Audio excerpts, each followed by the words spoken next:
From overhead, it looks innocent enough. The egg-shaped Darlington Raceway, where they've been running stock cars since 1950. Well, it may be innocent looking, but the old girl's been in an ill mood today. Most racetracks are a collection of pavement, concrete, and steel, where the drivers and their cars are the stars of the show. But this one, it's alive with a personality all its own.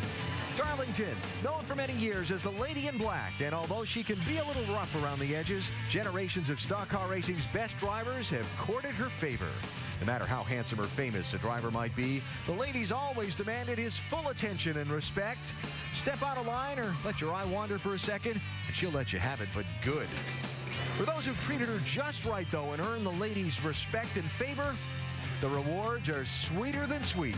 Tonight, 43 drivers again court the Lady in Black. Let's see what kind of mood she's in at the end of 200 miles for the NASCAR Nationwide Series. 10, 9, 6, 5, 4, 3, 2, ignition.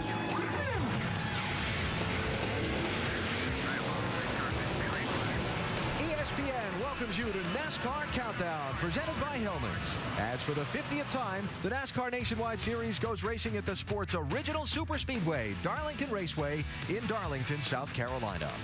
Practice began at 8:30 Eastern time this morning, and the lady woke up a little grumpy. There were 13 cars damaged in this morning's practice, most of it in turn number 4. From the young to the very experienced, drivers at all different levels found Darlington Raceway fighting back a little bit as they made their practice runs. In fact, 3 teams had to go to backup cars. Steve Arpin's team, Steve Wallace's team, and Mike Wallace's team all will have backup cars in tonight's race. Now, qualifying was at 3 Eastern in the afternoon, and fastest was Denny Hamlin, the 2-time Darlington Nationwide Series winner, edging his Joe Gibbs Racing teammate Kyle Busch by 44 thousandths of a second to claim the pole position. Now, why would a guy a month removed from knee surgery run both races this weekend and not just tomorrow's Southern 500? Jamie Little will ask. Well, it has been a demanding day for these double-duty drivers. Denny, I don't know if you thought about it, but since you got in the car the first time this morning and the end of tonight's race, 13 and a half hours. Why are you doing it? Tell me about it. I feel it. It's a long day. I was sitting in there, and I can tell you, I needed a 5-hour energy. Steve Wallace could probably hook us up with that, but extremely, just tired. It's a long day, and not being able to do much cardio, you get winded pretty easily, and but it's a long day, and hopefully we have a good day. We finish it off with a good finish tonight. That's the main goal. We got to beat Kyle, even though we're teammates, and we want each other to do well. We got a friendly competition going on between charities, so hopefully we can beat him, and if we can do that, that's going to be a great night for us. Denny, you're only a month removed from surgery, and I read where you said it's a 6-month process to get back to 100%. Why is it making it more difficult for you in the race car? Well, it's just the fatigue factor. I mean, like I said, not being in the gym and whatnot just keeps you from being, you're somewhat cardio challenged, and but it just you can wear it down a little bit easier. But this week I've really been working on making sure I keep a lot of fluids in me throughout the weekend. Last year in the Southern 500, it was as physically demanding race that I've ever been in. So we're running 2 races this weekend, so it's going to be a challenge, and but a good car always makes you feel a little bit better. All right, and it was a good car in qualifying, Alan. He's going to start from the pole for the 3rd time here at Darlington. Okay, Jamie, thanks. Denny Hamlin with a spectacular record here at Darlington. He's never finished worse than 13th in either a Sprint Cup or Nationwide Series race at this tough old track. As mentioned, he has 2 wins in the Nationwide Series. Both of those came from pole position. Starts where Denny starts tonight for this race. Well, the track at Darlington, always full of action. The infield's been known to see a little action from time to time over the years as well. We'll see both the on-track and infield action from our ESPN pit studio tonight. And we welcome you inside. Alan Bestwick with Rusty Wallace and Brad Doherty. Glad to have you with us from Darlington. This racetrack will frustrate even the best drivers. Why? Oh, man, this place will eat you right up because you come in this racetrack thinking, hey, man, I am the man. I've won at different racetracks. I'm a good driver. I know what I'm doing. And you attack this racetrack racetrack, and guys, when you attack it, it'll bite you right back, because if you overdrive it, you'll get in a wall and you will crash, and we'll see a lot of that tonight. You know, this is a really mean racetrack, and I talked to several of the Cup guys in the field tonight, and one of the guys told me, he didn't want me to name him, but he says, you know, I fear this place, but I've got to tell myself before I come here that I like it, because if I don't do that, I won't make it through the race. But then Clint Boyer stepped up and told me, he just flat out said, you know what, this is not my favorite racetrack, but I have to convince myself that it is, because it's going to be a long evening, and if the race car's not good, it's even longer. If I hit the wall enough, it's not going to be a good evening. So I'm just trying to convince myself that I really love racing here no matter what. Clint and the other drivers getting ready to go through their introductions. Clint starting in 10th position tonight. That guy is the best example of how tough this racetrack can be. Nobody's been hotter than Brad Keselowski lately, right? Well, this is his race here at Darlington 12 months ago. Turn 1, lap 1 in that 88 car. Gets bumped from behind, gets spun around, knocks him from 7th back to 40th. No problem. Comes back through the field. Then has a problem. Little flat right rear tire, spins out again, still doesn't hit anything. Yeah, so he races his way back up, running for 14th position. 10 laps later, oops. That's got to be in for him, right? He doesn't hit anything, though. And still comes back to finish in the 11th spot at the end of the night. That's a kind of illustration of how frustrating Darlington can be for even the best drivers. What about Denny Hamlin running this race? He's 7th in the Sprint Cup Championship. What do you think? Well, I keep thinking about risk versus reward. I really do. I mean, guys, in the Cup Series, he's running great there. Why would you come over here and do this? I mean, he's the only one that knows. I know I wouldn't do it. Yeah. I'll tell you exactly why he's doing it. It's cut and dry. Because of sponsorship. When you sign up at the beginning of the year, these sponsors, as Rusty knows and I know, we're out trying to garner these dollars to go racing.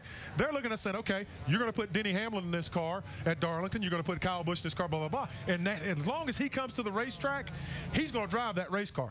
That's why he's driving that race car tonight, and that's just the way it is, cut and dry. He made a commitment, and he's not going to let anything exactly keep him right. from fulfilling it. Yep. And it is an interesting risk-reward decision for the Joe Gibbs Racing Organization. Well, for the Gibbs team to shine tonight, they're going to have to outrun the Penske posse. The two drivers for Penske Racing in the Nationwide Series have combined to win 3 of this year's 9 races, and the worst finish for the combined effort is a 15th. Wow. Justin Allgaier finished 5th here last year. He starts 6th tonight, Dr. Jerry Punch. We were talking about that top 5 finish a moment ago. Justin, what'd you learn with that finish here at the Lady in Black a year ago that will help you here tonight? I think the biggest thing is race the racetrack, not the other cars, and definitely, you know, patience. Today in practice, unfortunately, I got 2 Darlington stripes, so we need to not put any more work for the Verizon Dodge guys like we did today, and good pit stops, track position is going to be important, and just an all-around good race, and hopefully we can better our 5th place spot from last year and get into victory lane tonight. Good luck to you. Thank you very much. Alan? All right, Doc, we'll keep an eye on Justin Allgaier. His teammate, Brad Keselowski, is going for a 3rd straight Nationwide Series win. We'll talk with Brad in just a few minutes. Still to come, Kyle Busch dominated this race last year, leading almost the whole night, except the last 4 laps. Can Kyle grab that elusive Darlington trophy in this one? And more on what it takes to survive and succeed at Darlington when you can never tell what kind of mood the ladies in. I think they call it that probably because you got to be up on the wheel here. I mean, you can't relax at any moment, and it'll reach out and bite you if you're not careful. It used to be really tough before they repaved it, but even now, yeah, I mean, you're going to see a lot of right side damage. You ride right on the fence, you enter the corners really fast, and the fast groove is inches from the wall. Probably because of all the black marks on the wall.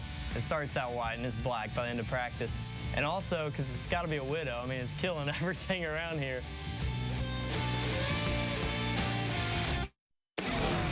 NASCAR Countdown is presented by the mayonnaise that's real and delicious, Hellman's, and Pizza Hut. Get any pizza, any size, any crust, and any toppings for one incredible price.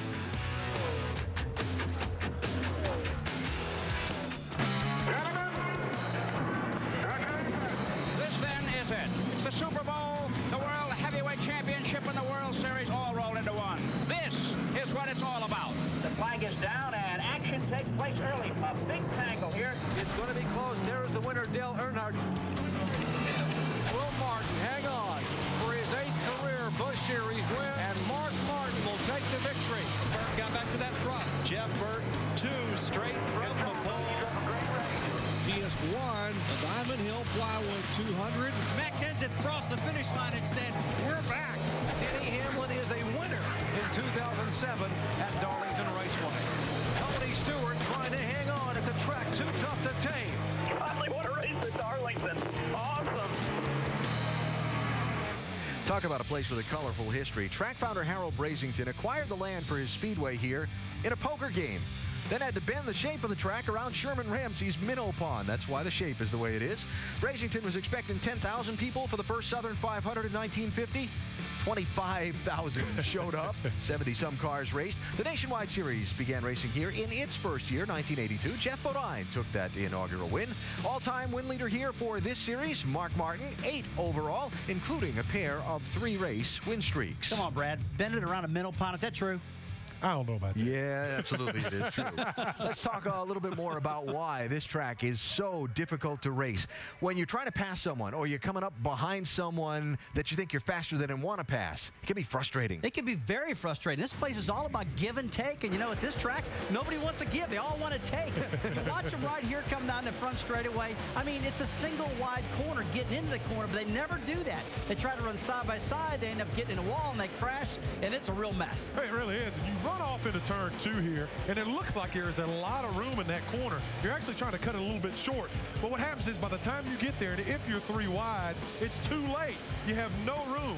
Look at Jason Leffler here go to the bottom of the racetrack and try to eat up some of that space. And that's a good place to pass right there. If you get side by side, though, it'll bog you down a little bit, and it'll really slow you down a lot. And that's an area you really want to watch. Yeah. Now, that's when things are going your way off turn number 2. Going good. Yeah. Turn number 2 will be a spot where we'll see some breathtaking action tonight. Good passes, tight quarters, close squeezes, and we'll also see some trouble there, too. What is it about this corner? Oh, man, that's just a fast corner. I mean, you get into turn 1 with a lot of speed. You exit turn 2. That's a good place to pass to get underneath. You see Kyle Busch passing a 32 there, but when that happens, it bogs you down and slows you down. You see Carl Edwards come at him, get a big run. He makes the pass. We'll see that a lot tonight. Yeah, you go off into that corner, and it looks huge. And I'm going to show you right here. Watch this run that comes from out of nowhere. Because there's so much space down there, it looks like the corner is a mile wide. All of a sudden, you see the 38 car. Here he comes. He's flying into the picture. But once you get to that corner, you have to get in line because that wall juts out right about there. And if you don't, you get that right there. You tag it. You've been in a few of those. I've been in a lot of them. I'm not proud of my performances here at this racetrack, Alan. I'll tell you, this place has really beat me up big time. Well, certainly one of the favorites for tonight is Kyle Busch. He led almost the whole race here 1 year ago. In fact, Kyle led 143 laps, nearly 200 miles. But while under caution with just a few laps to go, got a flat tire and had to pit. You know, we talk about Kyle Busch so much having these problems. It's because he is always up front. He puts himself in position every race to win. He's had some misfortune, but that's all it is misfortune. He's going to win his share, and he could possibly run away with this thing tonight. He's been winning for 2 years. He's already won a lot of them. And he's a champion. Talk about bad luck right here. Well, he starts second tonight, Doc. What's he thinking?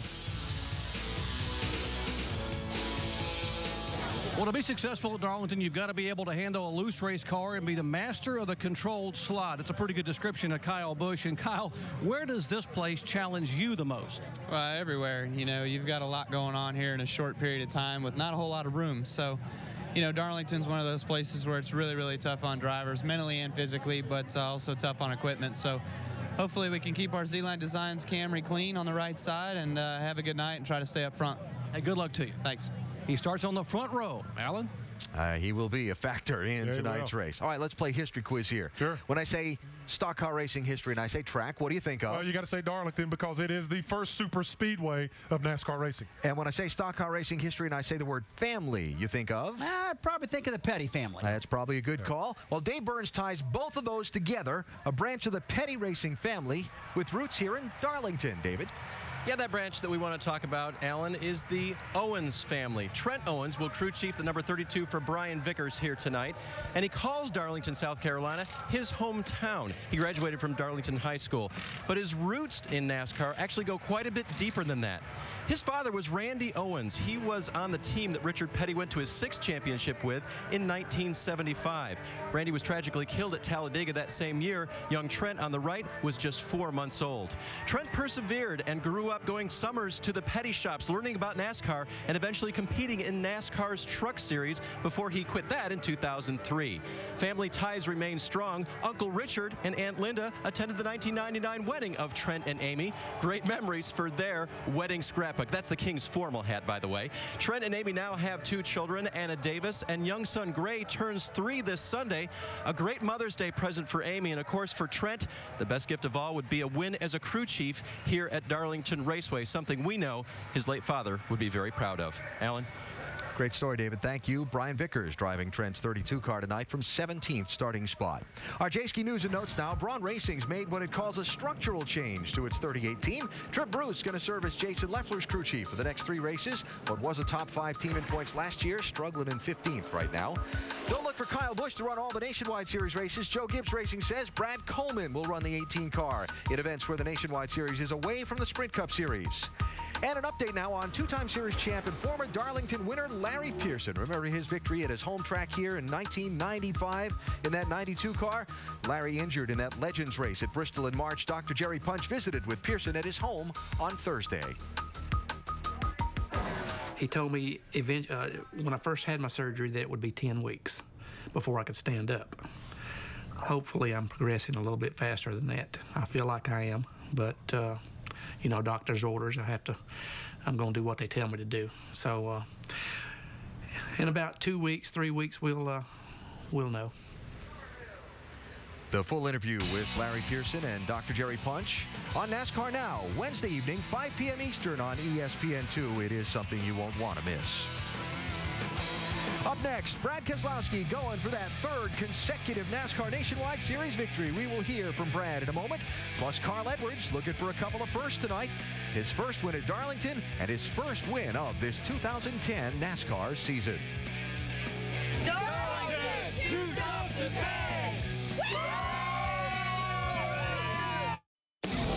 NASCAR Countdown is presented by the mayonnaise that's real and delicious, Hellman's, and Nationwide Insurance. Visit codespotter.com for a chance to win a customized Roush Mustang.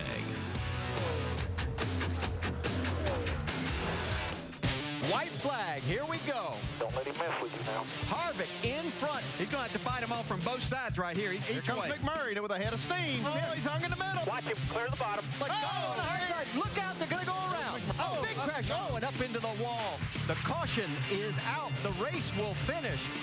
Awesome feeling to be here in Talladega. This track means a lot to me, and the fans that come here, die-hard NASCAR fans, to be able to win in front of them, it's pretty cool.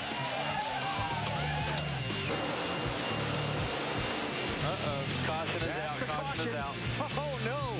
6 laps to go. Now what do you do? A 4-tire change for Keselowski as they're trying to win this race off pit road. And those 4 tires are right call.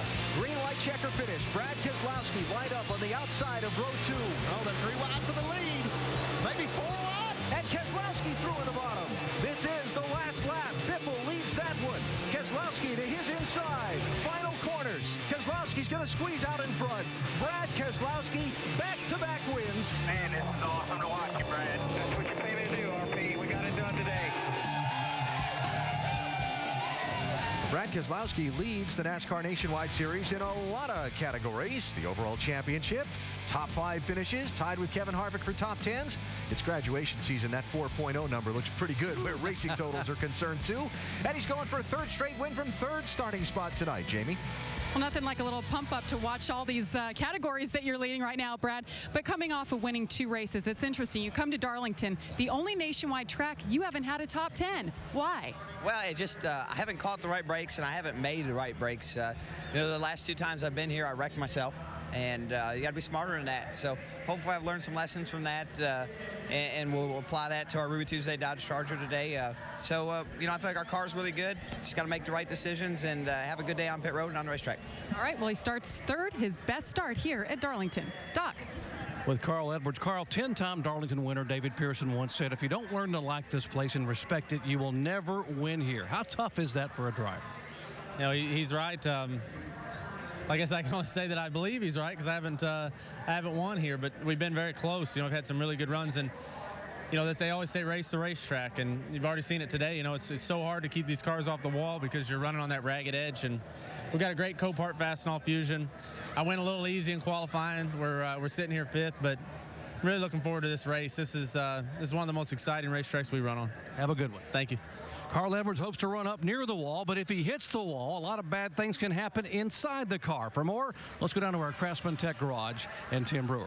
Doc, one of the main things that you're going to do when you damage the outer skin, there's an aluminum panel that seals the wheel well right inside here to the body. But when you damage it, that enables the exhaust to get up in the wheel well, come inside the car. That's where you're going to wish you had a carbon monoxide filtering system to filter the air that goes into the cooling system, goes into the helmet where the driver's breathing the air. Alan? Good stuff. We'll keep an eye on how all that plays out tonight, Tim. Thank you. Let's talk about a couple of more things to watch for tonight. The double file restart rule. Remember, they only race at Darlington once a year here now? Yep. That rule didn't come into play till after this race last season. Double file restarts into tight turn 1. How's it going to play? I don't know if it's going to play real good, Alan. Getting down in the turn 1 is very, very tight. You see right on the bottom of the racetrack, it's single file right there. Take a look at that shot. There's only room for one car in the bottom in that groove. On the double file restarts, the second car will be up into that gray because during the race, they're going to want to run low, and I really think that is going to cause a problem right there. Tires, speed fall off, pit stops, and pit strategy. How's it play tonight? I think it's interesting, like Rusty was talking about earlier with the race tire. It's a little bit softer tire, so we're going to have to see how it plays out throughout the race. Crew chiefs they're going to have a tough night again, like they've had the past several nights, trying to make decisions, trying to make the right pit stops, and gaining track positions on pit road. It's going to be very, very complicated all evening long. Only had 2 pit stops in last year's race. Exactly it's only a 147-lap race, so you're going to have to make the most. But we didn't have double file restarts either. Yeah, that's true. And a theme this year, green, white checker finishes, right? We've had them in a lot of races. The last 2 Darlington nationwide races have had green, white checker finishes. I'll put money on we're going to have one again tonight. Yeah, I believe it's going to happen again. No doubt about that. It's been happening, like you said, Brad. That will change the outcome, I do believe. Without question. And we also got to remember now, my old buddy in the mid-'90s, Robert Presley, had 2 big wins here. He and Harry Gant, they battled it out, and Robert got him twice. You worked that one in very nicely. Absolutely. Thank you. So who's it going to be? We will find out here as 43 drivers go 200 miles against the Lady in Black. Rusty, I know you've been down here working on your channel all day. Time to go upstairs and go to work. All right, I'll see you guys later. Have a good one. All right, very nice.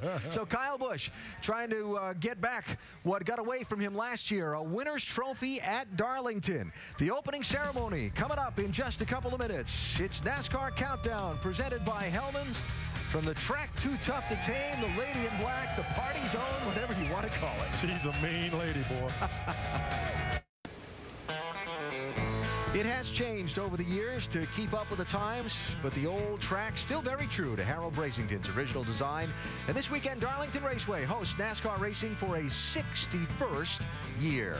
Tonight, the current generation of drivers will take the same test as their predecessors, navigate this slippery, tricky old track at speeds far beyond what were originally imagined.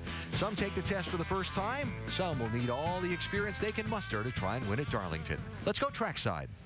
Ladies and gentlemen, please rise and remove your hats as the South Carolina Air National Guard Honor Guard presents our nation's colors. Please remain standing as First Baptist Church of Darlington Youth Minister Jordy Gandy offers tonight's invocation. Let's pray. God, first and foremost, we just want to thank you for everything that you do, Lord. We ask protection over our troops serving overseas, our drivers and their crews, Lord. And we just thank you today for our mothers, our faithful mothers, Lord, the greatest country in the world, the United States of America, and for your son, Jesus. Amen. And now please welcome Master Sergeant Tressie Anderson Bolden from Pope Air Force Base as she performs our national anthem. Oh, say, can you see by the dawn's early light what so proudly we hailed at the twilight's last gleaming, whose broad stripes and bright stars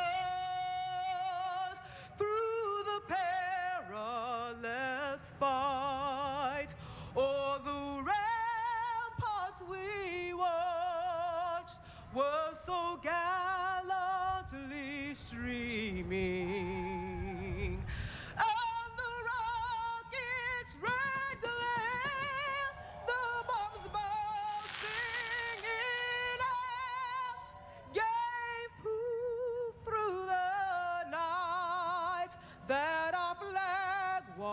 are still there.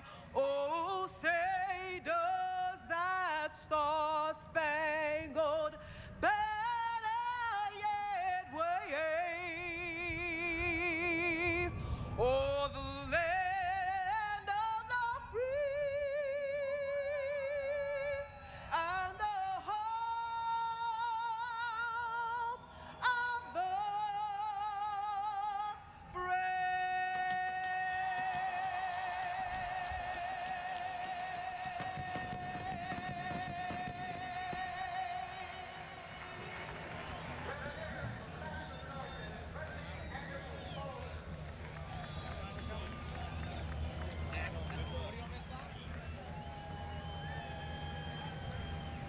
So after a long, hot day in the South Carolina sun, it's time for the drivers to buckle in and go racing under the lights on NASCAR's original superspeedway. The engines fire at Darlington next.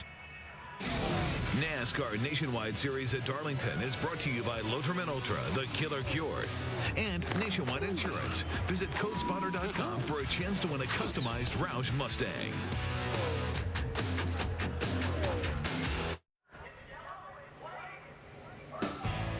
The 50th NASCAR Nationwide Series race at Darlington is about to begin. Our aerial coverage brought to you by DirecTV. To get the most sports in HD, call 1-800-DirecTV.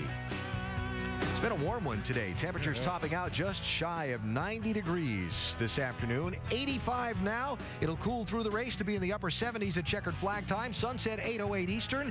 And there is a 0% chance of rain in the forecast. You had to say it, I hope I didn't just jinx it. But look at those skies. Come on.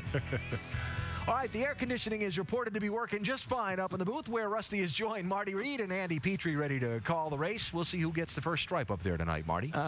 We certainly will, Alan. First off, for all you folks at home, you haven't been able to see this, but for the rest of us, we can't go 25 yards without running into a picture of our own Brad Daugherty. Look at this. Now, he's 7 feet tall, and some of these are 70 feet in width. Brad, what are you doing here, man? How much did you have to pay for all that? I've always heard I had a big head, but I tell you what, I really do have a big head now. So.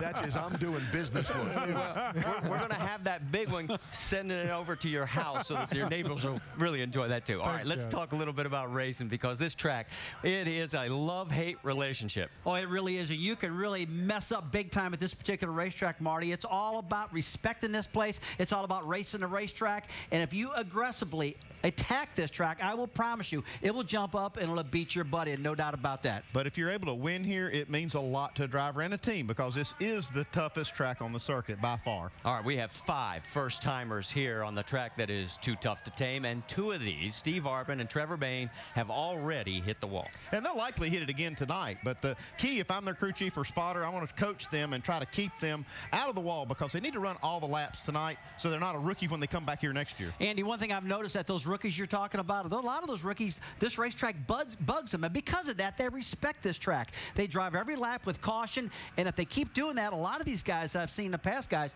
come up with a really good finish. Andy, we've heard a lot of, shall we say, excuses. The tires, the track, the heat, the temperature. What's it really boil down to? It's Darlington. You can come up with anything you want. This track can bite anybody. It certainly can, and we're about to see in another 147 laps who will be able to tame this track here in the Lady in Black. As you can see, the cars on the grid as they are getting ready to fire engines. Everybody that is here, even though it's hot, they're ready to go racing, and so are we. So let's go down trackside to get the command to get this race underway. And now, race fans, please welcome National Retail Accounts Manager for Royal Purple, Jared Martin, as he delivers the most famous words in motorsports. Drivers, start your engines! You bring her up there, bud. Fired up. Back it up. Crank it. Ready. Fired up. Crank it fired up. What's the car? I don't need gear or anything like that on for right now. 37 and 4. You got me. 4.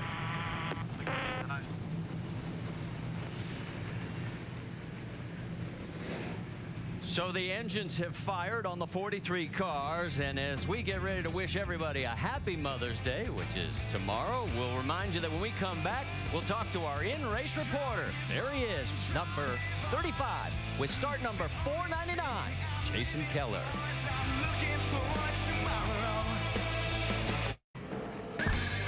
A little earlier today, Denny Hamlin picked up his 15th career Nationwide Series pole, his 3rd Darlington pole in his 5th start. He knows how to run this track. His first pole of 2010. And don't forget, Joe Gibbs Racing has won 3 of the last 4 races at Darlington. It's their 5th front row sweep as his teammate Kyle Busch will be right alongside. Our starting grid is coming across the top of the screen. We can tell you that 2 cars are going to be going to the rear for adjustments. The 09 of Chad McCumbee and the 11 of Brian Scott. And 3 drivers that did not make the field, as we had Morgan Shepherd, Johnny Chapman, and Willie Allen miss the 43 car field. All right, let's get our in-race reporter. We mentioned his 499th career start, the 35 of Jason Keller. Let's talk to him. Hey, Jason, Rusty Wallace, ESPN, you got us? Boys got a pit sign we can wave at him here. You are about 10 away right now, 10 away. Hey, Jason, Rusty Wallace, ESPN, you got us? Just look left there. Yeah, I got you. Hey, Jason, Rusty up here with ESPN, buddy. It looks like you struggled a little bit in qualifying. We all noticed the track is real slick out there, man. What's your biggest concern tonight? Well, just surviving this place. You know, they repaved it, and it's got a little bit more grip than it used to have, but it's still the same old tough racetrack. So, especially starting back here where we're starting with the U-pillar hot rod tonight, we got our work cut out for us. We got to finish this thing and do the best we can here. All right, Jason, we got an ESPN mailbag question. It comes from Betty in Ellicott, Maryland. The question is, what's the best way to tame the track that's too tough to tame? Well, you know as well as I do, there's a lot of greats trying to tame this racetrack, and I don't know that it can ever be tamed. You may do good on a given weekend, but you can't tame this place. But just try to finish, try to be smart, give it what you, just take what it'll give you, and not try to take more than that. All right, buddy. Thanks for talking to us. We'll talk to you later. Thanks a bunch. So you've already seen Jason with our Nationwide Insurance onboard camera. We've got several others for you, including Justin Allgaier in the Verizon Wireless Dodge, Brian Vickers in the Dollar General Toyota, Casey Kane with the Great Clips Toyota, Carl Edwards in the Copart Ford, Stephen Waltz in the 5-Hour Energy Toyota, Jamie McMurray with the Hellman Chevrolet, and Trevor Bain in the Aaron's Dream Machine Toyota. Our over-the-wall reporter is going to be Rick Yeomans. He's the rear tire changer on the 01 of Mike Wallace. And Rick, I got to ask you, what's the most important tool you need in pit road tonight? Well, tonight for sure it's going to be the mallet, rubber mallet. We're already in a backup car. We didn't even make it to the race before we crashed. It's just the way the Lady in Black is, so we're going to need to do the best we can to keep that right side stiff for us in the turns. Well, hopefully you won't need it in the 01 tonight. Thanks. Thank you. Good luck. All right, let's get the final stories from pit road. Let's start with Dr. Jerry Punch. You're up. Thanks, Marty. You know, it's important to remember that the Lady in Black is a 1.5 groove racetrack, so track position is very critical here. Now, this is the first ever double foul restart race at Darlington, so if there are late pit stops, you got to be able to get off pit road in a hurry, and the heat's going to be on these guys down here in more ways than one. Dave. The 16 car of Matt Kenseth will start in the very back of the pack, way back in 35th position. I talked to Matt about that qualifying run. He said, you know, it just didn't come up to speed the way I needed it to. It was way, way too loose. Race fans know that in qualifying, they only get one warm-up lap. Matt needed about 8 to 10. Look for his car to act the same way at the start of this race. Jamie? Well, Dave, the last 2 weeks we've seen races go into overtime, extra laps. The winner of both of those races, Brad Keselowski. Of course, it was a green-white checker finish. I asked him, what was the key to having such exciting finishes? He said it's all about being up front at the end, capitalizing on others' mistakes, and having a fast race car. Both of the last Darlington races ended in a green-white checker finish. We'll see if Brad Keselowski can make it 3. Marty? All right, thank you, Jamie. As the cars are on the final pace lap, we'll go green next next time by as they come past the start-finish line. Here's our race analysis. We'll go 147 laps on this 1.36-mile circuit, just over 200 miles. Pit road speed is 45 miles an hour. The pit window, 55 to 60 laps. And you can see the banking difference in turns 1 and 2 and 3 and 4. Now, one thing, the sun is setting, but is it going to be a factor here for the first couple of laps? You can see it's there, but as we go on board down into turn 3, what do you think? Well, they're going to have more grip than they've had during the sunny part of the day, and I think that's going to be a good thing. Like I said, they're going to be double filing. What did Doc say? A lane and a half is all they've got, so it's going to be exciting the start of this thing. I tell you, one of my biggest concerns is getting down into turn 1 where they stack up a lot and have a crash there. And when they get down into turn 3, there's got a lot of speed getting down to that corner, guys, and that's where they're really going to get bunched up hard on the start. Well, you want to get pumped up for the race? Let's listen in on the 22. All right, sounds great. Appreciate it, guys. Things have been a lot of fun here. And just keep it up and try not to put too much pressure on ourselves. It'll be good. All right, there you see a little wave outside the window, and it is Denny Hamlin, Kyle Busch, Brad Keselowski, Jamie McMurray, Carl Edwards, Justin Allgaier. That is your first 3 rows. They are into turn number 4 now. Pace car pulls down below the line from high above. You can see the cars getting ready to come out of turn number 4. And the 10th race of the 2010 NASCAR Nationwide Series from Darlington Raceway, the track that is too tough to tame. The lady in black is about to attack, and we're green.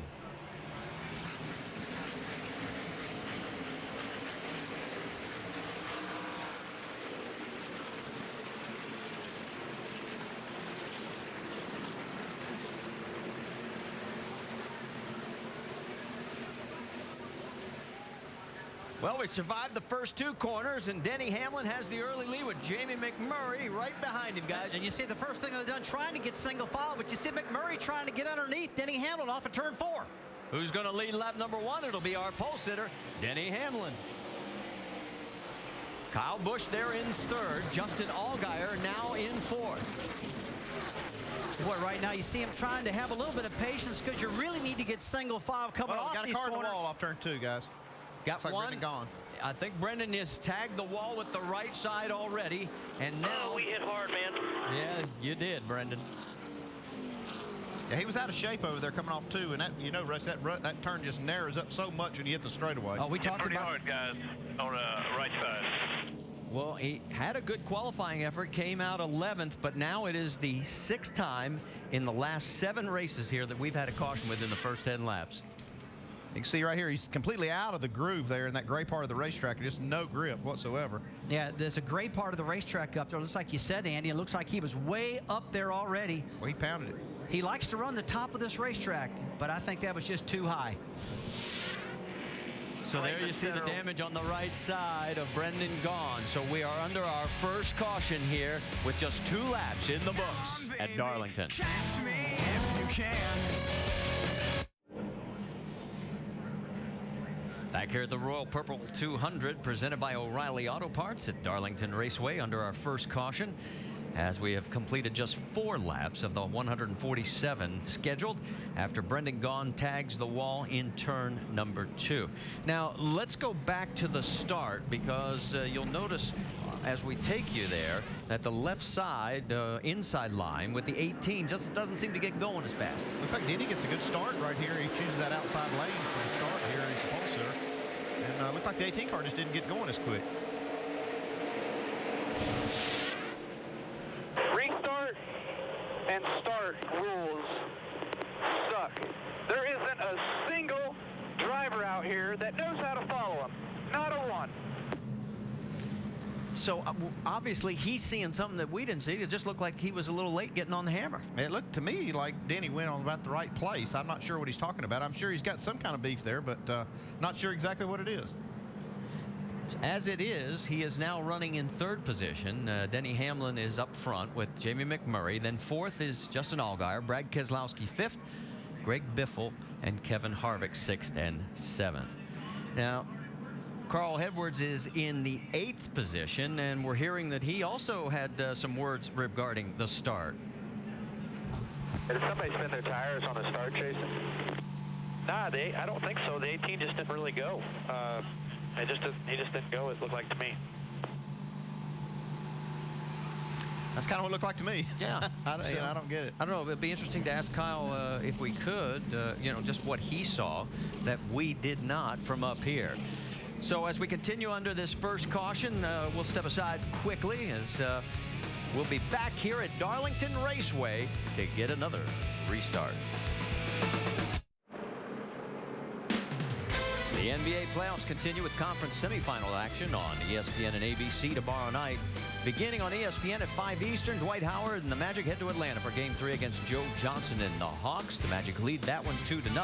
Then at 8 Eastern on ABC, Kobe Bryant and the Lakers take on Deron Williams and the Jazz. The Lakers lead that one 2-0. NBA playoffs on ESPN and ABC tomorrow. Coverage begins at 4:30 Eastern with the Kia NBA Shoot-Around. Still under our first caution, we've been trying to sort out the 18's comments about the start. Let's check in with Dr. Jerry Punch. Marty, let's shed some light on this down here with Jason Ratcliffe. And Jason, we heard that Kyle wasn't real happy about the start. Why was he upset? Well, I think he was waiting for the green flag to wave. If I'm not mistaken, on the initial start, you go on the green flag, and on restarts, you go between the double stripe and the single stripe. I may be wrong. I don't know. I wasn't watching, so I don't know if they waved the green or not. But I think that's what it was. Kyle was waiting on a green flag, and when Denny got to the double stripe, he took off. The good news is when your guy gets fired up, he's hard to beat. He's pretty frustrated right now. Well, I mean, he's had a tough day. I mean, this place will jump out and bite you, and I think it's bit him twice today. So he'll be fine. I mean, we're happy to have these Z-Line Toyotas up front. You know, the Operation Helmet and the Racing for Kids. It's a great thing that Jim and Monica Sexton are doing this weekend. So we're happy to have these cars out here up front, and hopefully we can keep them up there. I need to say happy birthday to my oldest son, Cade. He's 17 today, so happy birthday, bud. All right, and by the way, he's talking about being bitten. That was the Cup car where Kyle had an incident during qualifying for the NASCAR Sprint Cup race. Guys? Yeah, he actually has rubbed the wall twice in the Cup car. So let's go back and now see if we can get a camera angle that shows us when the flag comes out. Now that we know what Kyle is looking for, here we are on board with Jamie McMurray. Well, this is not like a restart, just like he said. You know, the flagman is supposed to start the race. You're supposed to actually see the flag come out, and it's supposed to come out right in this range right here. You see that line was the restart line.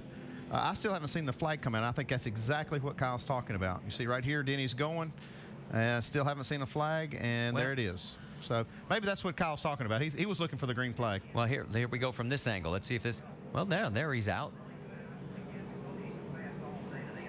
So, you know, sometimes it's hard to see too. You got some people that are waving the flag, not the actual flagman that's waving that green flag. It's right. Sometimes it's a celebrity or somebody else that is doing that. That was an honorary starter for the race. So now we know exactly why Kyle was upset. And from one angle, it looks like he has a legitimate argument. From the other, it's sort of questionable. Well, I knew there was something. He wouldn't have said that if he didn't have some kind of gripe. Now we know when it restarts, though, Andy. It's a different situation. It's in the box we get on the racetrack, there's a long line across. There's another line you can start in that zone, different than the start of the race. Still waiting for NASCAR to get all the ducks in a row as we are still under this caution. And we've now run 6 laps and now 7, and we are getting 1 to go this time by. So there is Jason Keller, our in-race reporter, and he has so far started 38th and moved up to 20th. Yeah, he's kept it out of the wall. He's moved up 10 spots, and he's starting to do that taming he was talking about a little bit. Yeah, I tell you, it was a little bit of a surprise watching him qualifying. He really struggled. He almost did not make this race, and he got it in very, very, call it barely. Yeah, it was just a couple of hundredths of a second. I think it was 21 1,000ths of a second as he was the last car to go out. Well, I got a quick moment. Let's remind you, Verizon Wireless customers text champion to 43776 for exclusive champion chats, content from our NASCAR Now Roundtable experts.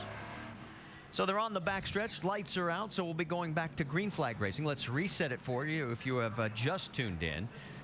We made it 2 laps before we had our first yellow as Brendan Gaughan hit the wall.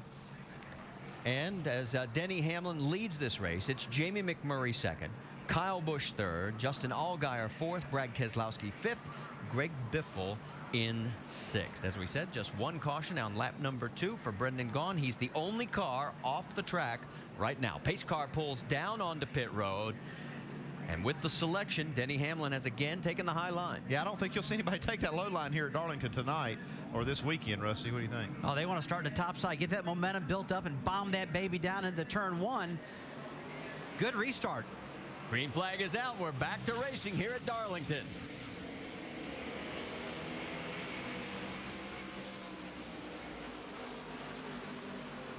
See, Allgaier now getting a little advantage up there in that upper lane.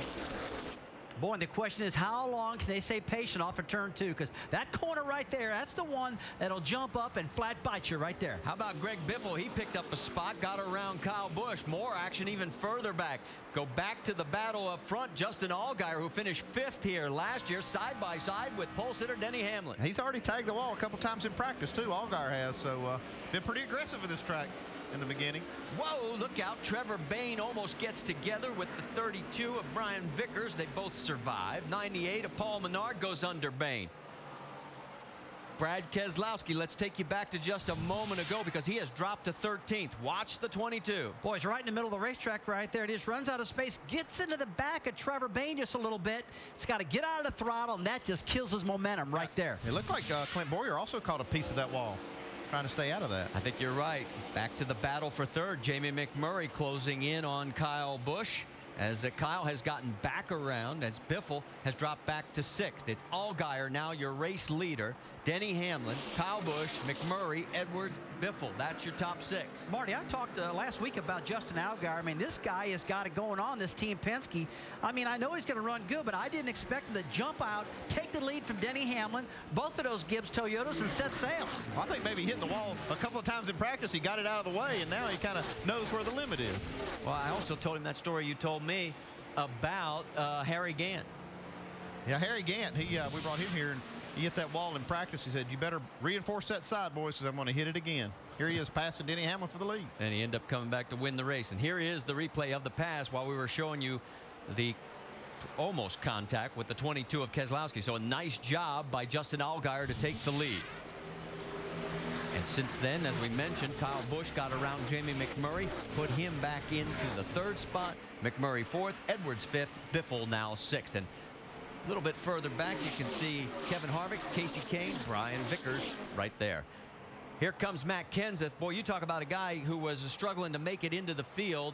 He barely made it in. That car needed to qualify on time. Uh-oh. Don't want to hear that. Yeah, I think that's coming from Clint Boyer's radio. Saw him get up against the wall just a little bit there. You see some of the damage on the right side. Yep, on that right front. Oh, yeah, that right front's got a lot of damage on it. Look at the left front fender, too. Damage there. Looks like he tried to stick that nose in something and really got squeezed on both sides. Yeah, it was in that incident there with Keselowski when he got in the back of Trevor Bayne. It looked like Clint Boyer checked up, tried to check up a little bit, and got in the wall. Battle for 4th place right now as Carl Edwards and Jamie McMurray getting a little closer. And here comes Greg Biffle back into the mix. So Carl Edwards got it going on right now today in the Cup Series qualifying. Didn't qualify well. Has been complained about not getting this car up to speed. But he told me today, he said, Rusty, this Nationwide car feels great to me. I can almost run turn 1 and 2 wide open. But man, on the other side, am I struggling? Well, let's get more on the 88. Dave Burns. He's going to dip low right there. Carl Edwards may have a chance to go by. Not this time. You know, when you're the new guy in an organization, you don't get told everything. And one thing they may not have told Jamie McMurray is this is the mystery car. This is the one that wrecked Kelly Byers at Vegas, and they still don't know why that car went into the wall in turn 2. So they put a front clip on it. They repaired it. Pop Zuri told me it's acted well for us so far this weekend, but as to why it wrecked in Vegas, it's still a mystery. Are you guys superstitious? I mean, I don't know about that. Hey, I've never heard of a car wrecking a driver, but maybe so. That's a good point. I haven't heard of that one either. Well, Allgaier, Hamlin, and Busch have sort of checked out from the second group. We have McMurray, Edwards, Biffle, Harvick, and so on. They have now opened up about a 2-second lead. And there is Allgaier, as he has now led a total of 8 laps. Denny Hamlin has led 10. Let's get more on Justin Allgaier from Jamie Little. Well, what's the biggest confidence booster for a race car driver? Put him under a race-winning car. You see him on the left, the leader right now. Justin Allgaier getting some pressure by the 20. Oh, can't do it. Justin Allgaier closes the door, but Justin just came on the radio, said he's very tight in 3 and 4, and he's getting free into 1, so the handling going away just a bit on the 12 car. Oh, Jamie, and I'm so glad we had the double box, because on the right side you saw some great action between Greg Biffle and the 60 of Carl Edwards. Here comes Kyle Busch getting back into this mix up front for the lead. Yeah, you can see right now the 12 car of Allgaier is holding up these guys just a little bit. Denny Hamlin being very patient with him, like you need to be at this point in the race, Russell. Yeah, he's being real patient. He knows this is a long race. He knows he can't get in this corner side by side as fast as he wants to. So these guys are being patient right now. If Hamlin gets under Allgaier going at turn 1, they'll Allgaier needs to give him a little space because that is a trouble spot. This group has a 2-second lead over 4th place, Jamie McMurray. And here comes the 20 of Denny Hamlin, and he's got a good run. Yeah, good run. You see Justin gets out of throttle a little bit, ducks in behind him right there, and that is the smart thing to do. Look, we're only 22 laps in this race. Kyle Busch following through right there. Those two Toyotas, I can't really tell them apart. The 18 and the 20, I mean, they've got fast cars. We all know Kyle's a little bit mad because of the restart. He wants to get up there and get the lead now. Well, and Denny starting to pull out a little bit on the other two. This is his 3rd race where he has led here at Darlington. He won the other 2, and he's the last to win from the pole back in 2007. So the stars are aligned so far, but now, as you can see, he's coming up on some lap traffic. Guys, one thing I'm seeing right now to these leaders that I like, they're really not getting real high in turn 3 and 4. That's the corner you need to get really high to get all the speed out of. They know it's early. They don't want to get up there and flirt with disaster because, Andy, if you get out of that groove, you're going to clobber that wall. Your day will be over. It's a little too early to do that. Yeah, but that's where the speed is. It's right up next to the wall. Early, baby. It's early, though. Okay, there's our top 5. Let me update one other thing. We've got our first starting park out of the race, Dennis Setzer. So with Brendan gone, that means we still have 41 cars out on the track.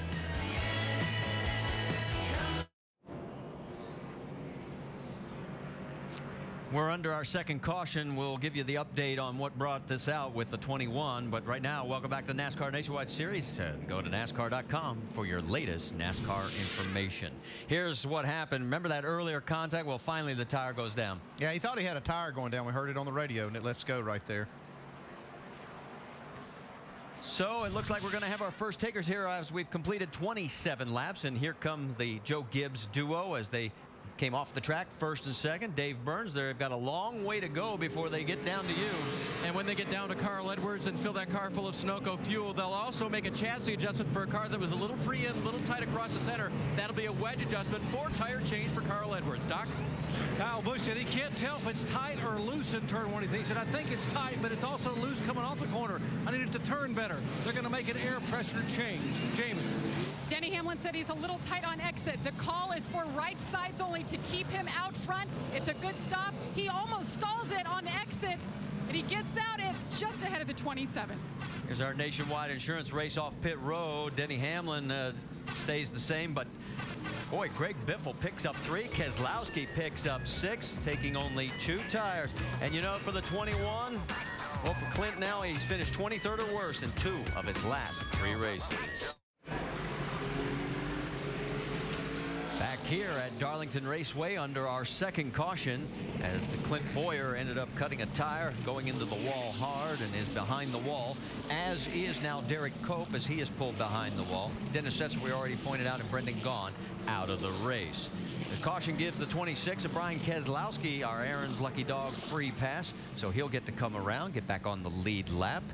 And with the wave around, we now have a total of 33 cars shown on the lead lap right now. And we can tell you David Gilliland has just taken his car behind the wall. Now, when we had this last round of pit stops during the break, we noticed some contact between the 60 and the 12. See him right here getting under on the pit road under caution. And Carl Edwards gets up in the left rear of Allgaier. Yeah, probably done some damage on the right front of the 60 car. We heard they were trying to pull that fender out in that pit stop and tore it up just a little bit. They got it popped out. 10-4. Jason, if you're near the 12, tell him I was just trying to get on pit road. He left that big gap, so I was just doing everything I could. I didn't mean to hit him there. 10-4. As you said, track position is so important here, so he was seeing if he could get a little extra spot, and it almost turned into a disaster. All right, let's reset it for you. Denny Hamlin, Greg Biffle up front, then it's Allgaier, Brad Keselowski, Kyle Busch, and we're back to green flag racing. Boy, Hamlin's car looks strong on the starts. You see 3 wide. Oh, this may not work. It was on a flat. Oh, hang on to it. And look at Allgaier. there. Squeezed through, which gives Kyle just Casey enough Kane, room. too. Casey Kane getting it. At least this is on the straightaway. And that's what happens off of turn 2. They get all bottled up and look to 3 they're wide. stacking up they're big time stacking up. back over here. Hang on, this could get tight. Yep, a little contact with the 10. That's Jason Leffler in the car tonight. What happened to Race the Racetrack? Oh, yeah. Nobody stayed patient on that one. I mean, well, you saw Kyle Busch go 3 wide. They got bottled up. You saw the 12 Allgaier take advantage of Here it. we go again, 3 wide. 33 of Harvick's trying it. Yeah, do you see that 16 car? Matt Kenseth in the mix. And up front, Kyle Busch gets around the 88. So move Kyle up to 8th, McMurray back to 9th. It is Denny Hamlin, Biffle, and Allgaier Keselowski. Got one in the wall. And that's James Busher. Busher in multiple cars. The 43 of Legacy. Arpin for the second time has damage. 87 of Joe Nemechek is around.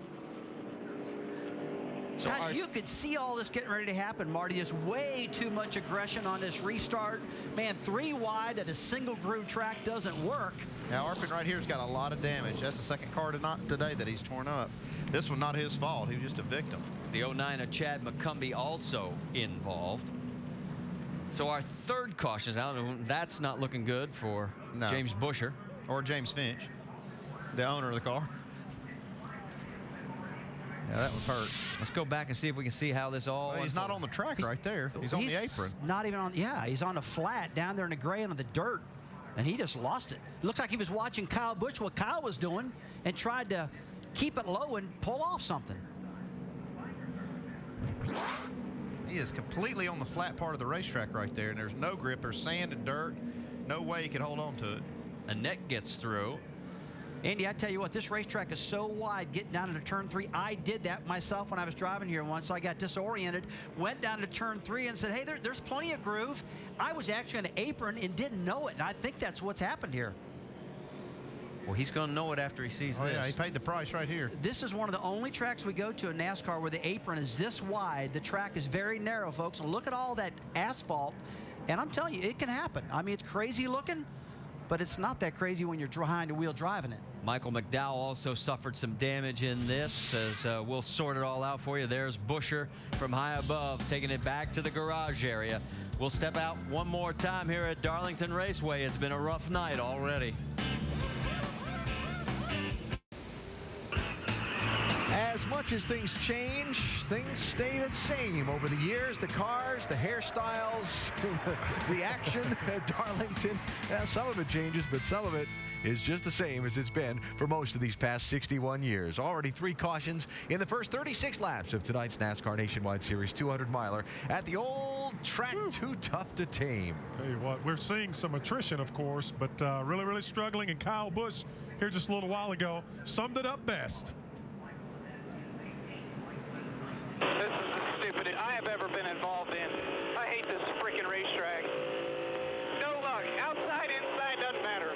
Exactly my point. How many more can I lose here? He's not alone. So what Kyle's saying is being 3 wide at Darlington in turn 2, like we talked about on NASCAR Countdown, Still Brad, Yep. isn't a good thing. Hey, listen, like Rusty said, look where he was at. He was there on the apron. 3 wide. No grip. You're off camber. There's all kinds of things. Still 3, middle's clear. It's just no fun. And I tell you, we're not seeing a lot of patience from this race field tonight. I'll tell you that, especially guys up front. They'll get another chance to stack some more up in just a minute. First, let's remind you before the restart, Major League Baseball on ESPN Sunday and Monday nights. The Yankees and the Red Sox from Fenway Park on ESPN Sunday Night Baseball, presented by Taco Bell. That's at 8 Eastern. Then the Yankees head out to Motor City to face Johnny Damon and the Detroit Tigers on ESPN's Monday Night Baseball, presented by Sears Lawn and Garden at 7 Eastern. It's Major League Baseball on ESPN and ESPN3.com Sunday and Monday. Half a lap for the restart. Denny Hamlin, Greg Biffle outside and inside respectively on the front row. Marty, Rusty, and Andy, what are we going to see this time? We're just going to hold our breath. Oh, I think we're... And we're getting word that Steve Arpin's been given the black flag, and you can see why. They've got some extra work they've got to take care of. Yeah, they've been working on it. You can see right there where they tried to repair that damage. They've probably got something NASCAR doesn't like. They want to get cleaned up before the restart so we don't have debris on the track. We have 37 laps complete. 7 cars are off. Busher, the 4th DNF in 2010 for him. Danny O'Quinn is parked. Gilliland, Boyer, Cope, Setzer, gone. all gone. Let's talk to our in-race reporter, Rusty. Jason Keller, Rusty Wallace up in the booth. You got us? Go ahead, Rusty. Well, I don't know what you saw, but up here in the booth, these starts are really hairy, buddy. Was it a close call for you on that last one? Yeah, definitely. You know, I knew when we were coming here, these double file restarts would add something that I don't think this race has ever seen. So we just have to bide our time. We're trying to adjust on the car here, and we're really, really tight right now. So we got some adjustments to go, but these cautions are at least allowing us time to do that. So we got to battle hard here. I mean, that 20 car, he's really, really coming. So we got to keep ourselves on the lead lap here so we can work on the hot rod here. All right, Jason, thanks for talking to us. Thank you. You know, Jason's got a lot of experience here, but he's also got somebody right there on the roof helping him out. Keith Barnwell, he's the guy just to the right there in the center of those three. He is one of the best spotters up on that roof. He'll keep him out of trouble. And one thing I noticed about that car already, there's no damage on it. And he's a good driver, and that's one thing. He knows how to handle himself out there in these tight quarters. You see right beside him, Robert Presley. That's Coleman Presley's dad. They're up there trying to keep them all out of trouble. That's a nervous dad, I can guarantee you that. Coleman had a great run last week in Richmond, Virginia. See what he does this week. He's got a good one going right now. He is 21st in this field. As we mentioned, 7 cars are behind the wall. Let's set it. It's Denny Hamlin, Greg Biffle up front. Then Allgaier, Keselowski, Edwards, Kane, Busch 7th, Vickers 8th, Menard and McMurray 9th and 10th. And Denny Hamlin again gets a great restart. Boy, Hamlin's got through the gearbox every single time and using the top of that racetrack for that momentum. Let's see what happens here. Oh, you see 2 wide, an attempted 3 wide, but they come off of turn 2. They get bogged down big time right there. It takes a lot of give and take, and now when they get down to turn 3, it's narrow again. Cooler heads prevail, though, as we're not seeing 3 wide. Uh-oh, look out. Allgaier all of a sudden brushed the wall, and Edwards almost got into him. And that stacks him up again coming down the front straightaway. Now the 3 wide getting down into turn 1. Jamie, what's going on with the 12? Guys, Justin Allgaier just told his team we've got a tire going down. Now his crew chief, Chad Walter, just asked him under the last caution, how is it smelling? How does it feel? Are you feeling anything in the tire? Remember, the 60 car got into him coming onto pit road. That could have been what caused this tire to go down. Well, the 60 car got into his left side. I don't see any damage there. Looks like a right side tire maybe. Looks like maybe that right front or right rear. Can't tell from here, but he's still got a long way to get to his pit stall. Losing a lot of time. Yeah, it's hard to tell right now, guys, if the right front's flat or if he's got a lot of rubber buildup on the tire or something. That can happen. From the view right here, it looks like the tire's still up, though. Well, as the action continues on the right side of your screen, you can see Steve Arpin is about to go another lap down as our race leader goes by. There's the battle with 6th place. Kyle Busch getting around Jamie McMurray. And here comes Carl Edwards. Yeah, Chad Walter, the crew chief, called for the left side tires on Justin Allgaier's car because they feel like maybe they did get some damage from that. But, man, I hate changing 2 tires when you have a flat. Yeah, I mean, we think it's the right front tire, and now they're paying the left, so I don't understand that one. Let's take another look at it. So he's already loose right there. He's kind of stacking up everybody. Boy, nobody got into him, and you're right that the contact in pit road had nothing to do with the tire. I tell you, there's been many times where I think it's a right front tire and it's a left rear tire. Just like you said, Andy, I totally agree with what you said, man. When you're a little concerned about it, go ahead and put 4, bite the bullet, and it'll probably pay you dividends later on. Yeah, they've already gone a lap down or more right here by coming on under green, so might as well go ahead and get 4 tires. If they didn't get the right one, the culprit, they'll be back down pit road. As you can see, the lead is now 1.1 seconds over Biffle by Denny Hamlin. Back to 3rd is Brad Keselowski, 0.3 of a second behind Biffle. We've just got word that Steve Arpin's night has gotten worse. He just got a commitment line violation, so he's going to have a penalty. And we can update you on Allgaier. He comes back out in 34th, but he has picked up 1 spot. He's up to 33rd right now.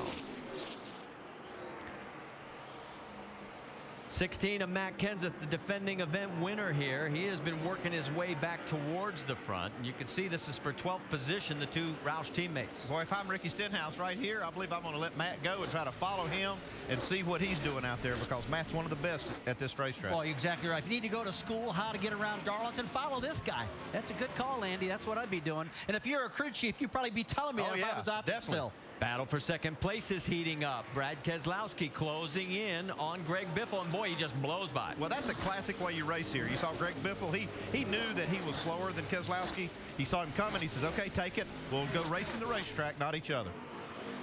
Up front, there you see Justin Allgaier getting lapped now. That should put him 2 laps down in 33rd position. Remember, the worst Penske team finish this year has been 15th, and that was by Justin. And, of course, the team has won the last 2 races with Brad Keselowski behind the wheel of that 22 car. And Denny Hamlin continues to motor on. He has now almost opened up a full 1 second lead over second place Brad Keselowski. Let's get an update from pit road. Jamie Little. Well, they've been working on Justin Allgaier's left side tires. That's the only ones they replace, and they say that they are up, that the air pressures are fine, and he said the car feels fine now. Rusty, they're wondering if it's maybe an inner liner, outer liner thing, and it wasn't equalized. Can you add to that? Well, that's happened before. You can get the inner liner pressure into the outer liner, and it gives you a lot of air pressure, more than you really want. But, Andy, you and I were watching this. I just think he might have got some tire buildup. What do you think? Well, that's what I thought, but now you see he's losing a lot of spots. He was one of the fastest cars before this happened, so I think he still has something wrong. Vickers and the 18 of Kyle Busch go by. They've got a battle going for 5th. As we mentioned, Allgaier's 2 laps down right now. And look at Kyle trying to fight his way back towards the front. He's 2.7 seconds behind the race leader, his teammate Denny Hamlin. Marty, going back to Allgaier just a little bit, his right front tire was up, but last time by it looked like it was a little soft, so he might have this problem up in the right front corner of this car. Carl Edwards goes around the 88 of Jamie McMurray, so move Edwards up another position, put him into 7th. Looking back from Brian Vickers, is Carl. Oh, no, that's Allgaier. He is up high again, close to the wall.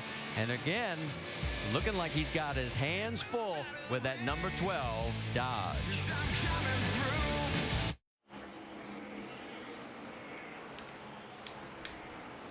Our aerial coverage brought to you by DirecTV. To get the most sports in HD, call 1-800-DirecTV. Back here at the Royal Purple 200 presented by O'Reilly Auto Parts. We're at the bottom of the hour if you're just tuning over. We've got an interesting night going. We've got a total of 8 cars out of this race already as we're at the Darlington Raceway. And we can tell you Denny Hamlin has now led a total of 45 of the 56 laps run. As you can see, we've had 3 cautions for 17 laps. And we can also tell you that Brendan Gaughan has gotten back out onto the track. He brought out our first caution at lap number 2. He's 50 laps down. And that's action side by side between Biffle and Kyle Busch. Let's get an update on Biffle's car from Dr. Jerry Punch. Back when they stopped under caution on lap 28, Biffle's crew chief Ricky Byers decided to make a gamble and a trouble car on the racetrack, the 6th car in the wall. Oh, yes, and Ricky Stenhouse, I talked to him before the day started, and he said, all I need to do is come home in one piece, and it doesn't look like that's going to happen. Ah, man, he has pounded that right side. Has he got a tire down? I don't believe he's got a tire down. Yeah, right front. I might have it, yeah. It's smoking pretty good here. If it's not, it's going to be. It's shredding. It's not only down, it's not even going to be. Bigger problems than that tire, though. Yeah. Boy, this is the one thing this young man did not need.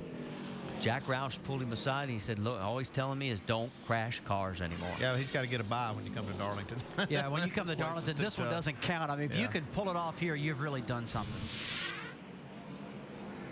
So he drives right down the corner. Everything looks pretty good. And look like that right front may have gone down right there. Yeah, because that car just took off right. I got to believe that the right front went down on him, and he just could not steer the car. Because the cars just don't take off like that. Not that quick. Even here at Darlington, but it did then. Well, speaking of tires, I'm sure we're going to see a lot of people on pit road here on this one.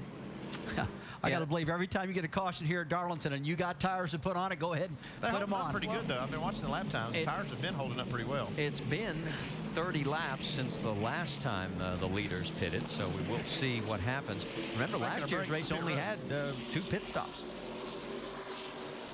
So it looks like they're coming back on to pit road with the race leader, Denny Hamlin, leading Brad Keselowski, Casey Kane. Let's go to our triple pits, Dave Burns. Here comes Kane, a little bit loose. It's going to be an air pressure adjustment for Casey Kane and just 2 tires. He's gone, Doc. Kyle Busch coming in, and still a little bit of an enigma. They're not sure if the car is tight or loose, and they suggested a track bar, and Kyle waved it off. Just a small air pressure adjustment. That is all. 4 tires for Kyle Busch.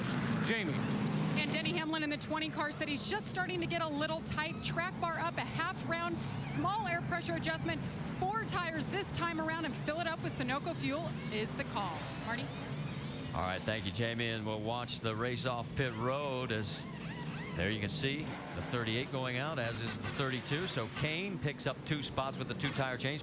Vickers and Leffler pick up 4 and 5. You do see a lot of 2-tire guys at the top, and they saw Denny Hamlin take 2 and lead the race on the last restart. Yeah, this could be interesting to see because a lot of people talked about 2 tires because the tire's pretty hard. If you have a hard tire, 2 might work. It's yet to be seen what's going to happen. Denny Hamlin drops 4. That's the deepest back he's been in this field. As we head to commercial break, here's what happened to Ricky Stenhouse. It's the 8th time he's been involved in a crash here in 2010.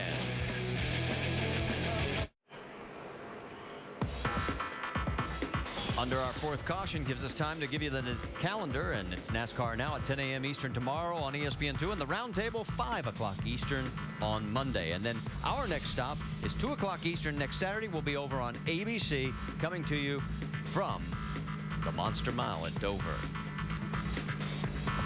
Our Aaron's Lucky Dog for the 2nd time tonight is going to go to the 26 of Brian Keselowski. So Brian picks another lap up and is in 24th now. Let's get a quick update on the 60. Dave Burns.